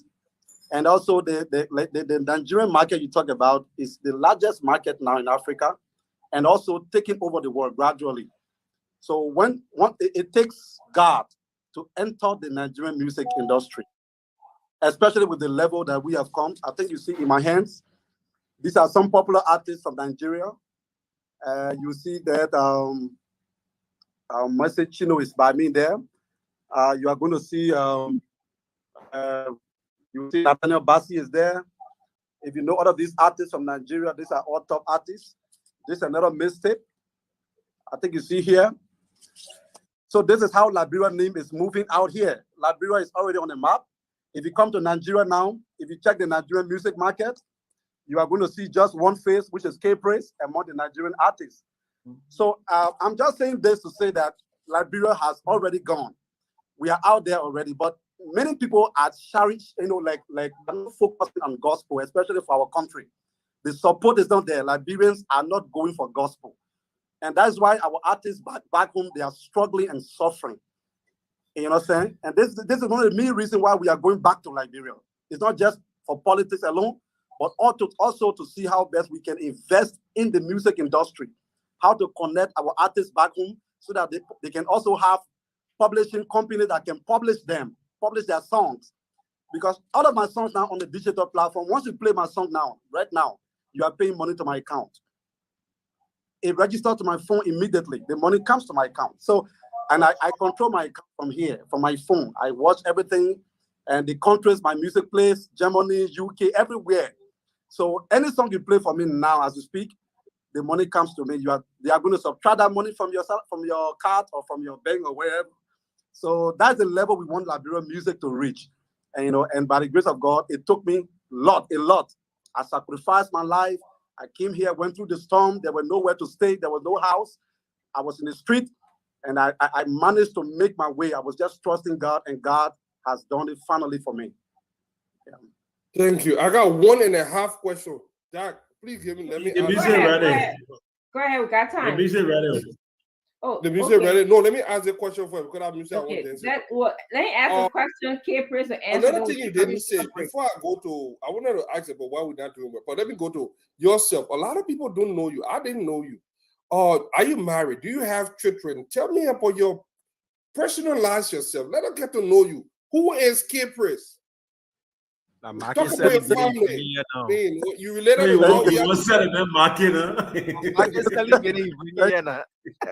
Thank you. Even though I understand there are some things that we have to keep private. But I'm not married. I am not married. That's all I can say for now. I also got kids. Yeah, I got kids also. The madam from Matariona together again. I knew you were digging at something, James. Damn you! I just asked a small question that It's good. But K-Praise, what are we not doing? What are the artists and the musicians not doing right in Liberia? What are they not doing right? We have good musicians. We have good artists. Liberians have talents. I'm just one out of thousands. The others are there who have the gifts, who can sing. But what we don't have in our country is the platform. We do not have music platforms. What I just showed you is called mixtapes. The mixtape is what the Nigerians use. So if you are a Liberian artist and you release a song and you manage to enter this industry in Nigeria, they will take your song and put it among the Nigerian top songs of the week, top songs of the month. So now all of these things will help to publish you as an artist. And through this, a lot of people will begin to know you. So if you play all of the Nigerian songs that you see that one of my songs is here. So this is one of the things we don't have. We don't have platforms in our country. We don't have good studios. And that's why you see I'm taking a studio to Liberia. If you see my background, this is my studio. And we are carrying a lot of equipment to Liberia to see how we can work with a lot of artists to produce them And we are also taking marketers with us that can market our musicians to add value to their music careers. And also we are taking distribution company with us and producers, So these are some of the things that we are lacking in the country. There is no platform for the musicians that they can ride on to benefit. And that is why all of the musicians in Liberia are crying and they are tired and they are suffering. And that's why if you listen to the song, the musicians are crying. You understand me? Because one of them chatting me, K-Praise, just 1 second. K-Praise, can you help us to come to Nigeria? Some of them came here to work with me. I brought some musicians from Liberia here, over 5 musicians. Some of them are even staying with me here in this house. You understand? I brought them from Liberia to stay here and nurture them and try to push them in the music industry. And so those are some of the things we have been doing. Yeah. They have some other platform that I've seen. I know Tune Liberia, right? And then besides that, I see the guys do the how they call it thing, the thumb drive. How they call that thing? They put the music on. The thumb drive. No, something they can do. They can The put memory the music, card. The memory chip? card. Yeah. That should be illegal. So that means the government all need to get involved because people are infringing on your intellectual property in Liberia. Do you think that one of the problem? How are the Nigerians managing curtailing that in Nigeria? Copyright. That the issue of copyright is one of the issues. It's a strong issue even in Nigeria. But for the Nigerian cycle, they managed to control it. Once you are signed to a publishing company like me, you will already be benefiting from your songs online. So you cannot go after people who are playing your songs on the street. You will not be able to see everybody that is playing your songs, so like Liberia, since we don't have platforms or companies that sign artists, publishing companies, the songs they release there go in the thin air. So once they release their songs in Liberia, they will give it to Tunes Liberia. Now, Tunes Liberia is a free site. It's a free site. Some of my songs are there. When I was in Liberia, I used to put my songs there so that people can hear my songs. But you're not benefiting 1 cent. So what happened is you just want to be known. But currently, what the music is supposed to be like is you're supposed to produce your song. Your songs are supposed to be copyrighted. And then you're supposed to have a distribution company that sign a contract with you that takes responsibility for all of your contents that will appear online. And that once that system is put in place in Liberia, trust me, then the Liberian music industry will come out. But currently, as I speak to you, all of the songs they are singing in Liberia, they are free songs. Free. That is why you see an artist will just hit like this. And after some time, they will just come down. They say, where your song you did? Now the song hit all these years. You don't have 1 cent. You don't have anything to show. And so that is the reason. The memory card you talk about is one of the issues. It is because we do not have publishing companies in Liberia that will take the rights, that will help the musicians to sign them and have rights on the songs, that they can benefit from the songs. So for that reason, the market is loose. The Liberian music market is loose, and everyone is doing their own thing. See that? Yeah. So could they play? Can you play? Play our song. Yes. And I believe this is copyright safe, right? Yeah. It's free. Yes. Okay. It's free.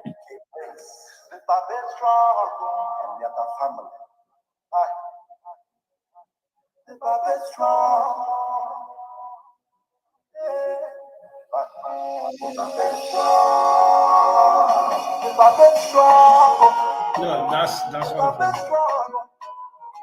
After all is taken, if I've been strong, if I've been strong, if I've been strong, after all is taken, if I've been strong, if I've been strong, if I've been strong, if anybody asks you, tell them if I've been strong, if I've been strong, if I've been strong, if anybody asks you, You say playing slow motion. I can hear you.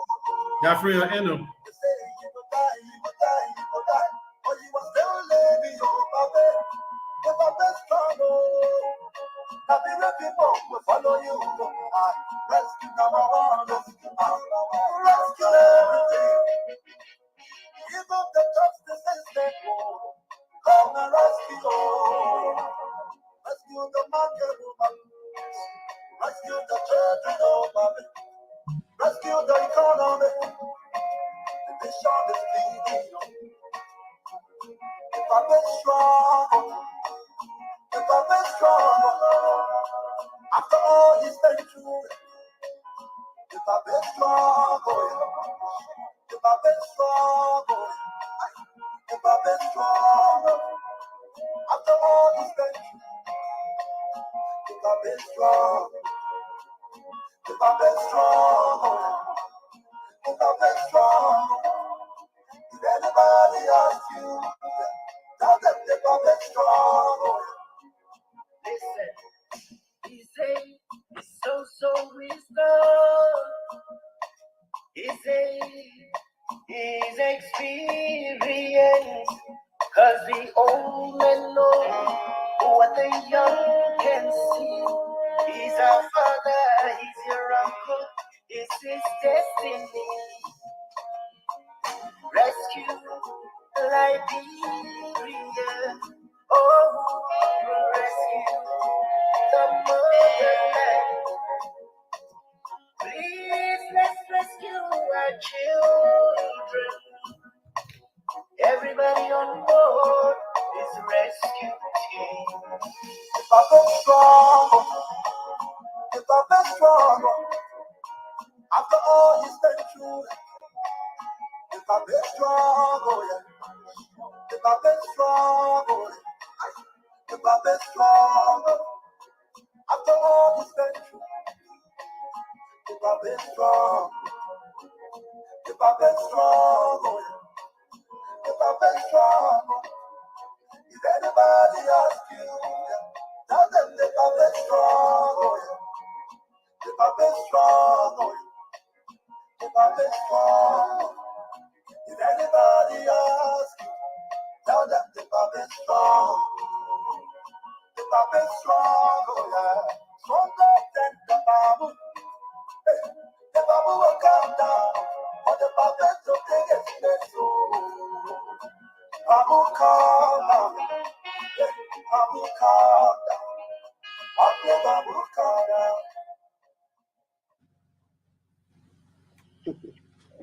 Okay. I'll ask my What, question. was that Miata formula in the back? Yeah. All right. So you did a collaboration with her. Yeah, yes. I just featured her in the song. We did the song last few days ago. Yeah. Awesome. Yeah. So K-Press, what recommendations would you give to a government about supporting musicians in Liberia, depending on who wins the election?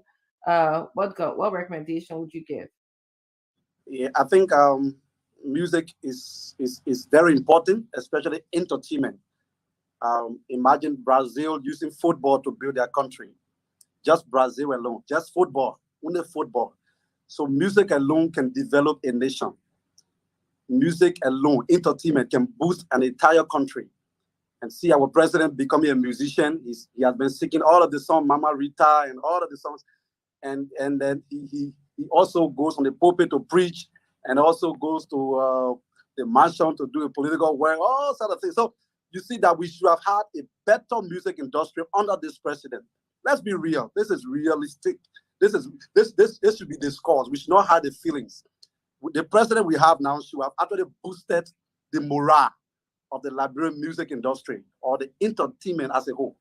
So my recommendation to the new government that is about to come, Ambassador Joseph Ejiman Boakai, the next president of Liberia, I would suggest to him, and in fact, he told me, he calls me every time. He told me, he said, George, I want to give a vibrant, I want us to have a vibrant music industry in Liberia. He said there are people who are already set to come to this country to invest into the entertainment industry of this country. So I need you to work along with other artists to see how best we can have a vibrant entertainment. So I think it's going to be important, and we will suggest this, and we will put it on the table that the new government that is going to unseat President George Weah is going to prioritize the musicians and is going to prioritize the industry, so that we can all have a better entertainment, that the young people who are coming after us can be able to fly high. Yeah. Do you think that laws need to be passed in order to protect your intellectual property? Would starting from the legislature be a good place to start? A president who will support maybe laws to protect musicians? Yeah, there should be laws. We're talking about strong laws, and not just. Do you know that there are some laws already in Liberia? Mm-hmm. There is a place. Let me just reveal this right now. A lot of musicians don't know. Mm-hmm. There is a place on the Ashmont Street. After the UMU coming down, there's a police station there. There's a place there. If you know that school, there's a, I don't know, top one school is there right by the UMU after the fire service. JJ Ross, by JJ Ross. The office is seen by that JJ Ross. It is the office that is responsible for intellectual properties. How do I know? There was a guy who was selling my song on one of the CDs in his shop, and somebody went and bought the CD for him and called me and said, K-Praise, one of your songs is nice. So I listened to it. I said, which song? Which video? He said, I bought it from one guy in Monrovia. I said, please show me the shop. Let me go and get one copy. At the time, I didn't even know that there was a law on the book that protects your song, that protects musicians. But when I got to the shop, I bought a copy of CD from this guy. And then somebody told me, they said, K-Praise, do you know that you can go somewhere and this guy can be arrested and he can pay you $25,000 US? I said, are you sure? He took me to the place. And I went to that place. And when this guy saw the CDs in my hand, they said, are you sure this is your song? I said, yes. And when they played the song, they now went for that guy and they arrested him. I'm telling you, the crime that guy committed was so huge. I would have been a rich man by this time, especially when I was in Liberia. 25,000 United States dollars. Crime. That was what that guy committed. His lawyer was on his knee begging me, K-Praise, we beg you, please. He didn't know about it too. I said, but you don't know, you should have asked me for right before putting my song on the CD. So most of the musicians, I believe, that are listening today, that there are already laws on the book that protects Liberian musicians. But bulk of the musicians don't know about it. But we also need to enforce those laws so that the musicians will be aware and that they can be able to have the chance and opportunity to benefit from their contents. So I think we need laws. We actually need to enforce those laws so that our people can also enjoy. Yeah. Guys, do you guys have any questions? Any other questions before we ask K-Praise to make his parting comments? But man, I need some on that music. I won't. Yeah, but K-Praise, they are last song at the Papier Strong that can be music or is for the old folks when they are home to listen to melody. Okay, the background of this song is that, people have been saying that the ambassador is not well. People have been saying that he's sick. He's tired. He's not strong. So it's not meant for campaign. No, this song is a song that has come to dispute the argument from the Vice President Joel Howard Taylor. Let me call her name. I listened to her clearly when she said that the ambassador is not strong, he's weak. In fact, he can die in office anytime. And so that song came actually to debunk that statement she made, saying to the public that the vice president can die, that the ambassador can die at any time, so we should not vote him. And I'm saying in the song that Joseph Jiman Baka is strong. He's very healthy. He's strong for the work. He can take the office and he can make Liberia better. And that's why I say, if anybody asks you from today, tell them that the Pape is very strong. He's not sick. He's not sick. Even if Kef Hassan asks you, there's a guy called Kef Hassan. I always used to listen to him. He talks about the moment too much. And those people, they believe that the Pape is not strong. So this song was meant to dispute the argument, to debunk the argument that Joseph Jiman Baka is not a strong man. Okay, thank you. That's Father God, do you have any other questions for K-Praise? Well, I don't have no question. I just need some of those songs so I can be playing it on my own campaign trail. But thank you so much. On a serious note, thank you so much for what you do. The few song. Look, when I listened to that song, you were so fast.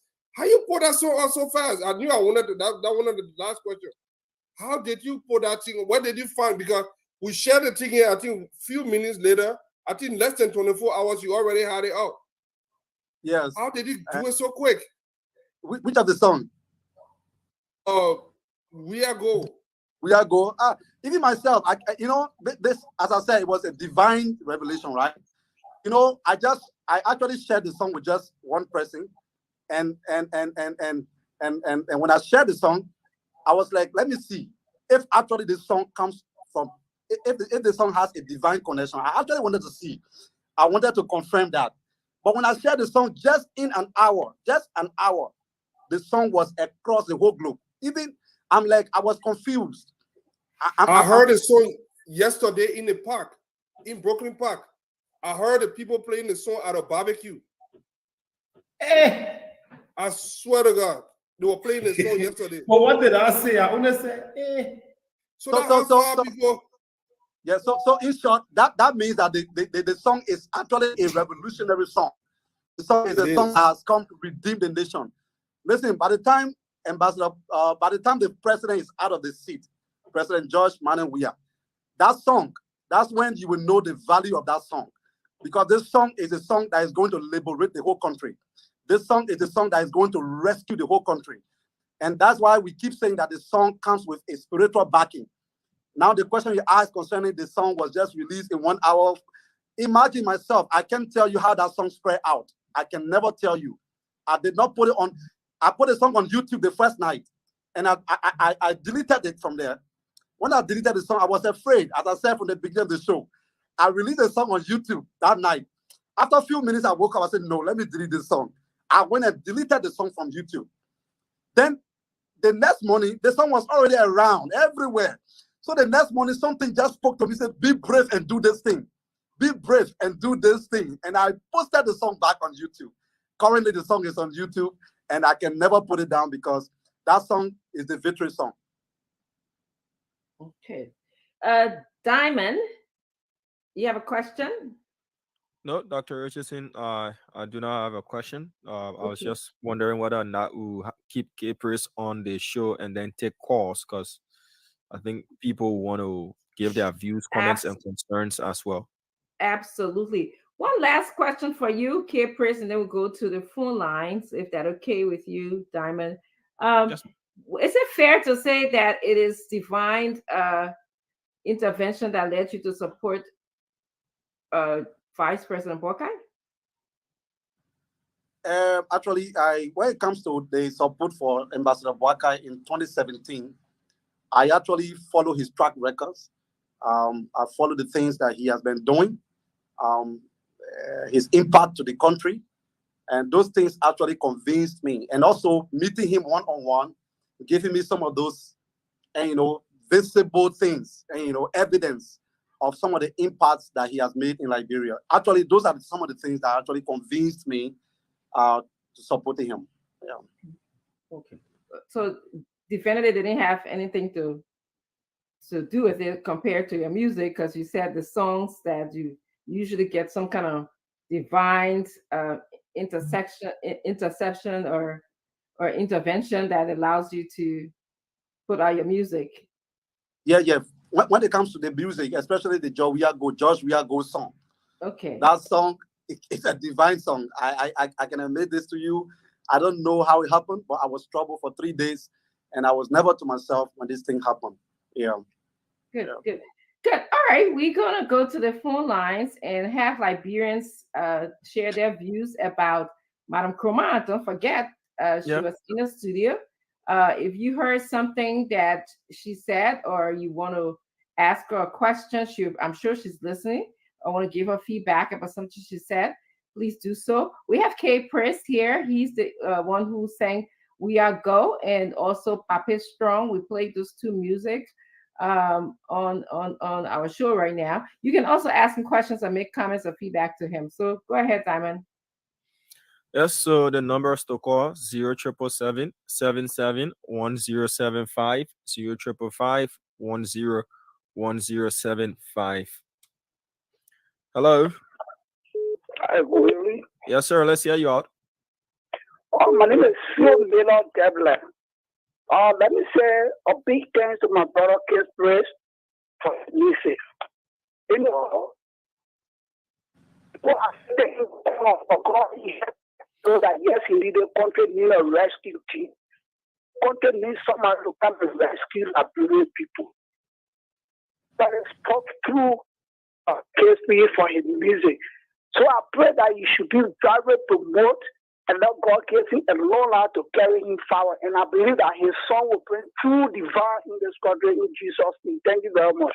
Thank you. Thank you for your call. Hello. Let's hear you out. You're welcome. Go ahead. Thank you.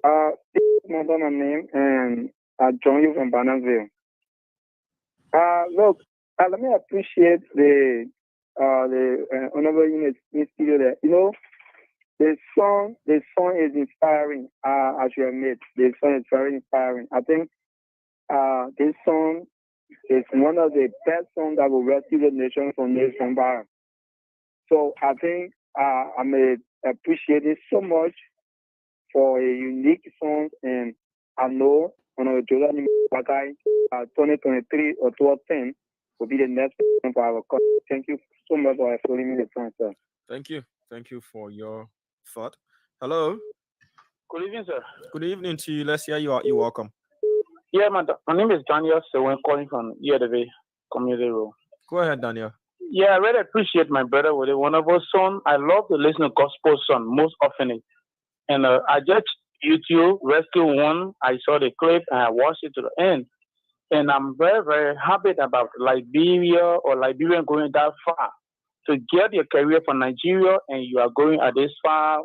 We pray that he will continue and God will make him to come back home and help his Liberian brother. But when you come back home, you got to be strong. Because when you leave and you come here, you find it tough. Like, I get time for that thing. So we thank God for him, and it will be okay when he come home. All right. Thank you. Thank you as well. Hello. Hello. Hello. Hello. Yes, you live. Go ahead, please. All right, I'm J. Thomas Covey calling from Financial 11. Go ahead. I'd like to appreciate the guy in studio or who is phoning in on the platform. One good thing that I admire about this platform is two candidates or aspirants that may have been preached on this platform. The guys, I'm saying that they will do for Liberia, and I would really appreciate if one of them comes to power to see those things, because Liberia will be delivered under their watch, as they always say. We have cried. George Weah came to power, and he came under the backdrop of infrastructure development. Liberians are crying for other things. So those guys that are in studio or that are talking, Bwaga will come and focus entertainment. I believe if he focus entertainment, no other Liberian will cry for another thing, only the entertainment. So we should not always be fooled by people who wanted to say, my candidate will come and just do the thing and do the thing. Liberia needs development. Okay. It needs development. That guy who's in Nigeria, he said he's thinking, he's doing all of the things. We get no different songs besides those two songs that you played.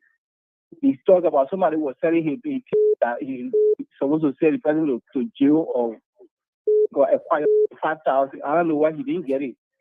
So you have to start wrapping up now. We have other callers on the line, so you just have to wrap up your point. All right. Thank you there. Let's take this person here. Hello. This one? Hello. Oh, are you getting me? Loud and clear. Go ahead, please. I just want to thank God. Daniel, is it Kiss Daniel? Hello. Okay, we lost that caller there. Hello. Yeah, hello. Let's hear you out. Kindly reduce the volume of your radio, then we can hear you clear without the feedback. Hello. Yeah, go ahead. Hello. Yes, sir. You live. Go ahead, please. Yeah, my name is Honey, and I call you from calls. Okay.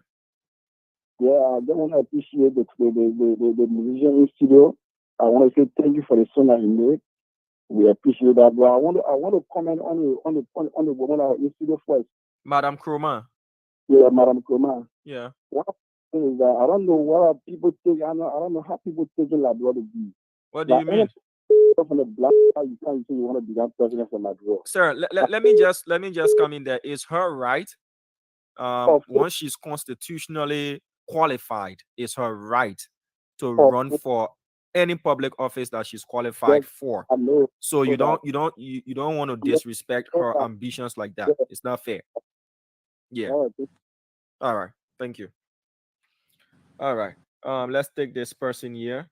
0777710750 0555101075. Hello. Yeah, hello. You live? Let's hear you out. Yeah, this is Jawasara calling from Blowing. Go ahead, Ja. Yeah, I'm listening to the musician and in the studio along with you people.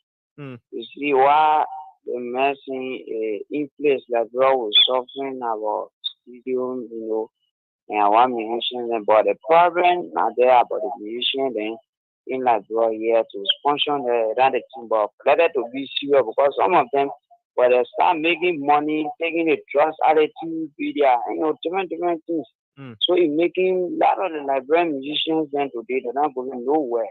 So really I appreciate all what he have seen in the studio there. So actually when he coming he must stand strong like me because those guys then they're actually hard to deal with. Okay. Thank you. All right. So Dr. Richardson, more calls from Liberia, or I should let James take the international calls? James, can we do at least 5 international calls? Okay, +231 555 11 11 99 is the number you can call on WhatsApp. I'm sorry, when you call that number direct, nobody's gonna answer you. Hello? Hello. Your name and where you calling from? Hello? Your daughter said your name, Miami. Go ahead. Yeah. Oh, no, this is Miami. My name is Victor Patagori calling from Houston. We already know that I'm Miami. just calling to ask K-Praise to help George Weah, musical Weah, when we retire him, October, so that he can at least hire him. Thank you, brother. All right, Miami. Look at this. Hello? Hello? Yes, sir. What is your name and where you calling from? Oh, my name is Stephen Biacon, calling from the Highway 40 in Tennessee. All right, Chief. I listen to this show always on the highway. I want to say a big thank you to Dr. Richardson and the rest of the panelists on today. The lady who came on first on the show, I think she got a good platform, especially on foreign policy. But I think there's some things she said it already, but hold on. I wouldn't say she should have said or say something, but when you have something and it's getting ready, you know it's a good thing to use. Have it somewhere. Use it. Let people see it. Don't say it. All right. Yeah. So next to my brother there, King Praise. It's King Praise, right? KINGPRAISE. King Praise. It's King Praise. Yeah, just go ahead. King Praise. Yeah. I watched it a few weeks ago. This video popped up on my YouTube because I usually my money go. I usually play my YouTube, my gospel YouTube, especially. And I saw him performing to a big event. Meaning there was a lot of big Nigerian pastors there. So I clicked his name in and I saw him. To be honest, I still doubt that you are Liberian. I still doubt it. All right. Like you said, it takes the grace of God. All right. And I think that adultery should stay with you, continue to be with you to the end. Where we coming from? That great mentality. who are bringing us down. And one of the last thing is the implementation. You said it. There was some time ago, back in the days, I used to hear alleged that also store down owners. I used to buy the music for the guys. That is seizing that right from the music. Give them 1,000, I think it's less than 1,000 now. And that music would not be played by even Jen, the producer. They took that music and gave it away. All right, Chief. Thank you. My last one. Thank you. Thank you. Thank you so much. Hello. All right. Go ahead. Go ahead, man. Try to cut your hair. That's the only thing I'm going to Oh, the cut. We discussing your president. Hello. Hello. Your name and where you calling from? Yeah, I'm George. Lieutenant George calling from Minnesota. Okay. Go ahead. Yeah, I just want to encourage the Barricade Praise to continue the good work she's doing. And for the song about JMB being so strong, I mean, you can tell that that's an inspiration because majority of your panelists, I mean, I'm not talking about Fadika, Fagon, but the people on the other side, they're always saying that the woman is that strong, he's sick.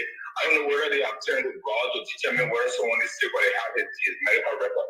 I think this is something that they need to stop doing because anybody will tell them too that they're looking well, but they are not there. I mean, they're looking well in body, but they seem to be sick. So thank you so much, K-Praise, for that song. JMB will surely hit the nation. All right, thank you. All right, let me get this. Hello. Hello, how you doing? I'm okay. Yeah, go ahead. Thank you. I'm Thomas William calling from Minnesota. K-Praise, I want to tell you thank you very much for those inspirational songs. You know what? I want to add my voice to Fatiga's voice. You know, Fatiga always said this, that the wind is blowing in GND's direction. And it is about time that the ANC and the other people try to understand. I heard K-Praise saying that he mentioned Kev Hassan and the other people who always, but he's making the, I think he's not making the same, but he's forgetting. We have Dr. Ricky saying this song also, the Pape is strong. This song also goes directly to Dr. Ricky saying the connected title of JMB, so that we'll be aware that JMB is strong. So K-Praise, you have somebody on the show there too who need you should call, and thank you very much. Thank you. Hello. Hello. Yes, sir. Go ahead. Good evening, everybody. Yeah. My brother Josh, I just wanted to know. Please call your name and where you calling from. The Grand Group you come from. Is it Galloway or for the Barobo district? I just wanted to know. So can you just answer that question, Mr. K-Praise? Because my mother is from Genoya in Galloway district. Thank you for the song. Thank you so much. Oh, my man, can give me a good day. Okay, thank you, guys. Great show. All right. That's it, Jen. Good day. All right. Yeah, that's it. And somebody made a comment. I want to answer them. Batawi or who he said, I call his sister name. No, your daughter already call your name by calling your sister name, not me. Okay, go ahead.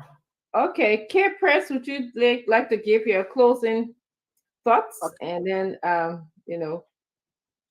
Thank you so much, Dr. Richardson.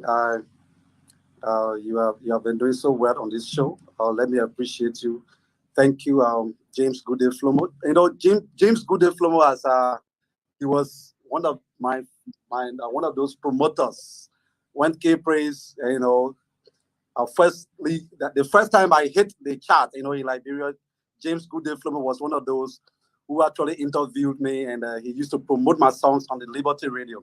And let me just openly appreciate him because he has been there, And also, Mr. Fadika, thank you so much. My brother Diamond, thank you for the opportunity. The caller will talk about where I come from, the Grand Crew. I'm from Newaken. Okay, Newaken is the bush part of Grand Crew. We have Tremble, that's Tremble district. Grand Crew have 2 districts. So we are from the bush part of Grand Crew. And the president, President George Weah, is from the seaside. So, but we are all from Grand Crew. So I'm from Newarken town, Newarken City. We call it Newarken City. And also the argument of K-Praise being a Nigerian, this argument has been all around the place. And many people have not believed up to present. People are still betting and on the name K-Praise. In my presence, there were 2 people who bet on my name, and one of them was able to eat that money, you know, because they were betting that K-Praise is not a Liberian. And when I got on the spot, the crowd came to me and asked me, I said I'm a Liberian from Grand Crew County, and I spoke my dialect. And once I did that, the other lady was so happy and she ate the money. So I am a Liberian from Grand Crew County. I am not a Nigerian, even though my songs may sound like I'm a Nigerian, but I am not a Nigerian. I'm a Liberian. I want to say thank you, and thank you to the CEO, and thank you to everyone who have called in, the Liberian people. We say George Weah will go on October 10th. We are not going to give him 1 second, even 1 minute. He's going to be leaving the mansion, and we are going to be taking over the executive mansion very soon. Thank you so much. And lastly, sorry. On July 15th, we are going to be launching the George Weah Go song at the United Party headquarters. So if you are in Monrovia, get your green and white, because the city is going to be painted green and white as we put George Weah down from the mansion. Thank you so much. Great. Thank you. Thank you very much, K-Praise. We wish you the best in your music endeavors. So thank you for joining us. Okay, guys, it's us. Let's wrap it up. What were your thoughts today, Diamond? We'll start with you, and then Good Day, and then Fadiga. What were your thoughts today? We know we have 2 guests in the studio. It was an easy Saturday, relaxed Saturday. I'm happy that you guys could join us. What were your thoughts? Well, thank you, Dr. Richardson. So I'll start with Madam Bendu Kroma, who's vying for the highest office in our country, the presidential aspirant. You know, she said a lot of things, but at the end of the day, it's all about who's the most popular candidate, whether by your manifesto or just by sheer love or likeness that people have for you. People have got this mindset. Most people have got this mindset that if you're vying for the office, you should start from somewhere. Either you should start from either a representative or a superintendent or somewhere along the line to gather some political currency, they say. But again, we should also be aware that once you qualified constitutionally, you meet all of the constitutional requirements, whether or not you coming from the private sector, you can run for the office. It's left with how you sell and market yourself. We should encourage more Liberians, competent Liberians, to vie for offices. Again, once it's not a publicity stunt, you know, once it's not a stunt, you know, to get your name known so that you can get some job later at the end of the day. Once you genuine to the process, you know, you're welcome to run for the office. It's your right. Now to K-Praise, it's no news, not even to Liberia, but the rest of the world, that musicians, whether gospel or secular musicians, do take their side. Once it comes to politics, entertainers do take their side. Professional people do take their side. We only do see most large-scale companies will not openly come up and say they're supporting a particular candidate. They do it under water or under the cover, you know. But once again, once you think you informed well that it's not going to affect your career in a negative manner, again, you entitled to your freedom of affiliation, you know, freedom of association as well. So it's been an entertaining and educative show, I should say. More relaxed, you know, more composed with you controlling and moderating. And I look forward to being back here on Monday and Saturday doing Spoon Talk as well. Great. Thank you, Diamond. Good Day. Your thoughts?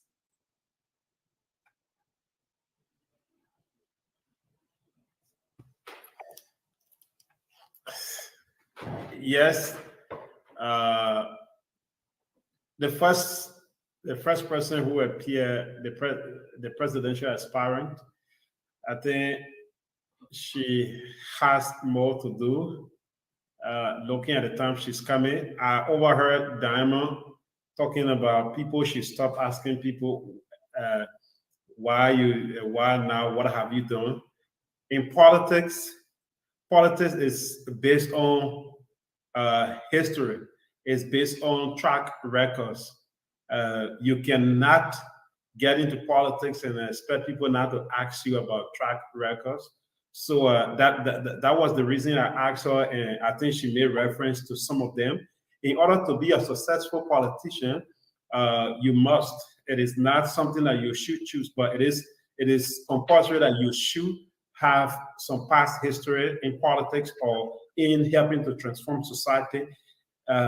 Even if it is little, you should be able to contribute to society transformation, and that will set the agenda for you. That will set the path perfect for you because you want to lead a group of people or a nation.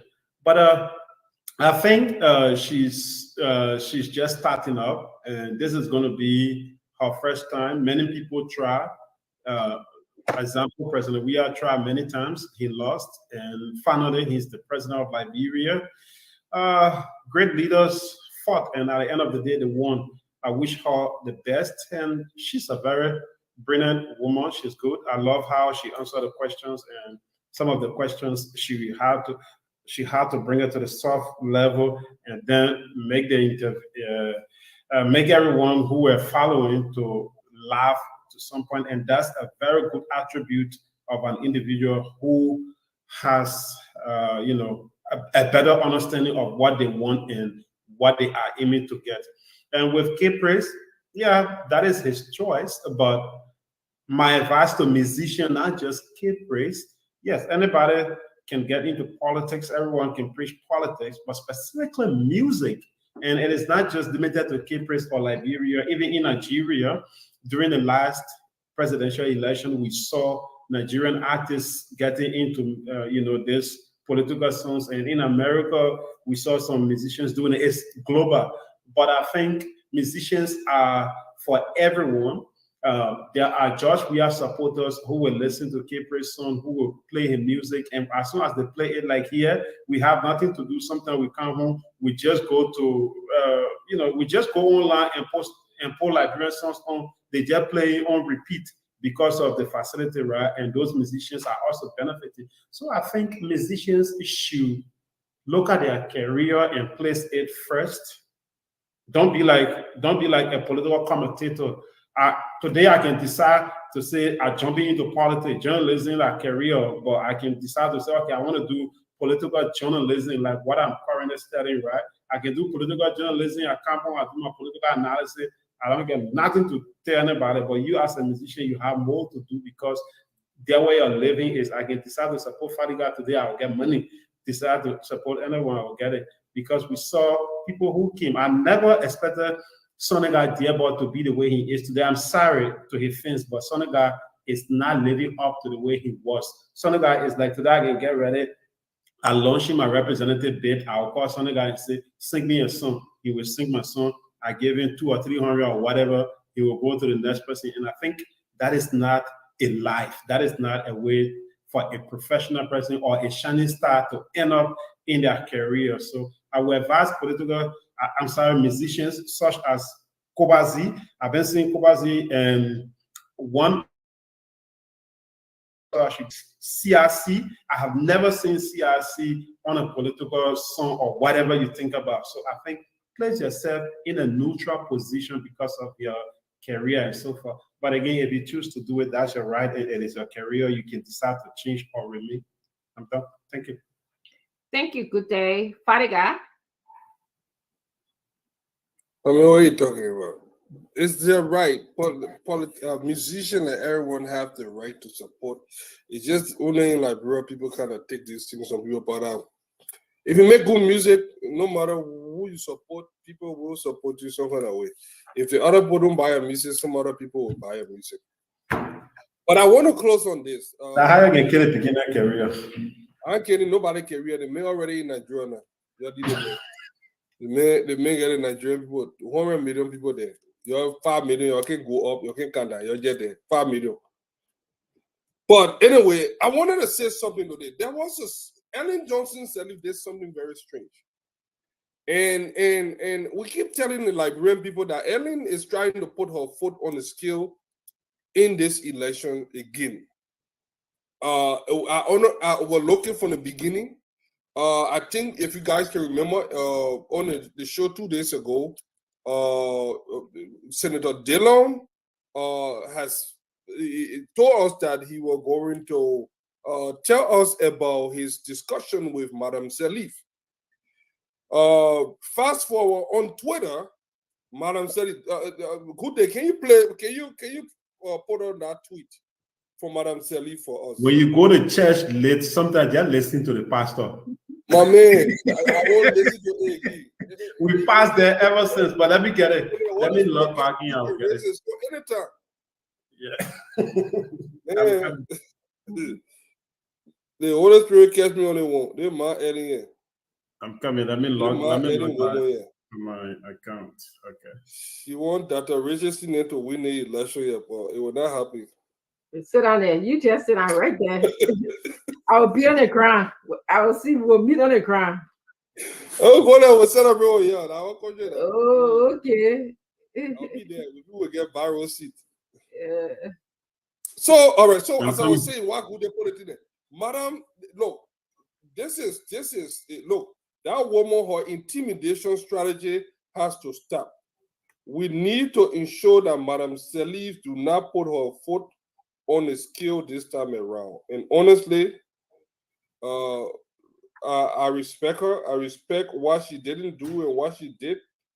And we want her to go quietly and peacefully.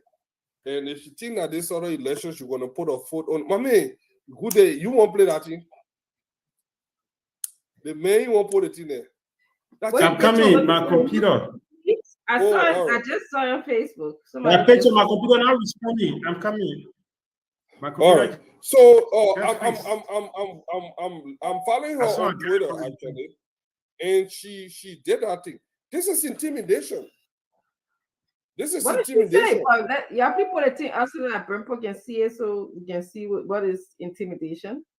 Let the Liberian people see it today. I know. This woman here, she will not leave her alone. So you said it's intimidation, huh? Yes, that's intimidation. This woman, she will not leave us alone. Say that again. Good it's in your favor. In whose favor? I said it's in your favor. There. Look at you. There, my Liberian people. There. The woman after Darius Dillon say she scared the man. You see the thing that Ma'ali doing? I wish Senator Dillon the best in his political endeavor. I hope he will continue to espouse the democratic principles of freedom of expression and choices. She seemed to tell you, say, Darius Dillon, I hope you won't use that thing, but be careful. Now my choice to talk. I feel pride and hope. No, that is not fact. No, that one not part of it. Look, this woman cannot keep intimidating her. Honestly, for too long, Ellie had grabbed our men by the neck. Because I don't want to call the other thing. And she got her knee on our neck. Ma Ellie, if you're listening to us, you need to move your knee on our neck. In fact, tonight I'm going live again. I have a special show coming on tonight again to talk on that thing. That thing have to stop. And I hope Senator Dillon can talk all. In fact, I want me, Senator Dillon, and myself will not face our plow. So all of you that talk we in plow again, no more plow between all that. My senior brother will face our plow, and we on good terms. So all of you haters that are looking for people and trying to look for confusion, the Basel people that come back together. I thank you. That's all I got to say. So now we all laugh. Very good. So I just want to tell Madam Nkrumah, thank you so much for taking the courage to come in this political space. As a woman, you know that there are challenges, but it seems like you are pressing on and not letting the challenges limit your potential. You made some really good comments here, but when it comes to, elections, it's about money, messaging and mobilization. My wish is that you get all of those things in place and continue to press on So it's good. It's always great seeing a woman, you know, with such aspiration. I don't know what to make of K Praise. And he's, you know, his song seems to be good. Got to listen to it a little bit more. I sometimes I Googled his name to to see his worth. You know, I that's how I would tell if somebody's making it big. And you know, I would see what is your financial worth. I didn't get that didn't pop up, but he seems to be. He said he's doing okay in Nigeria, but that's good.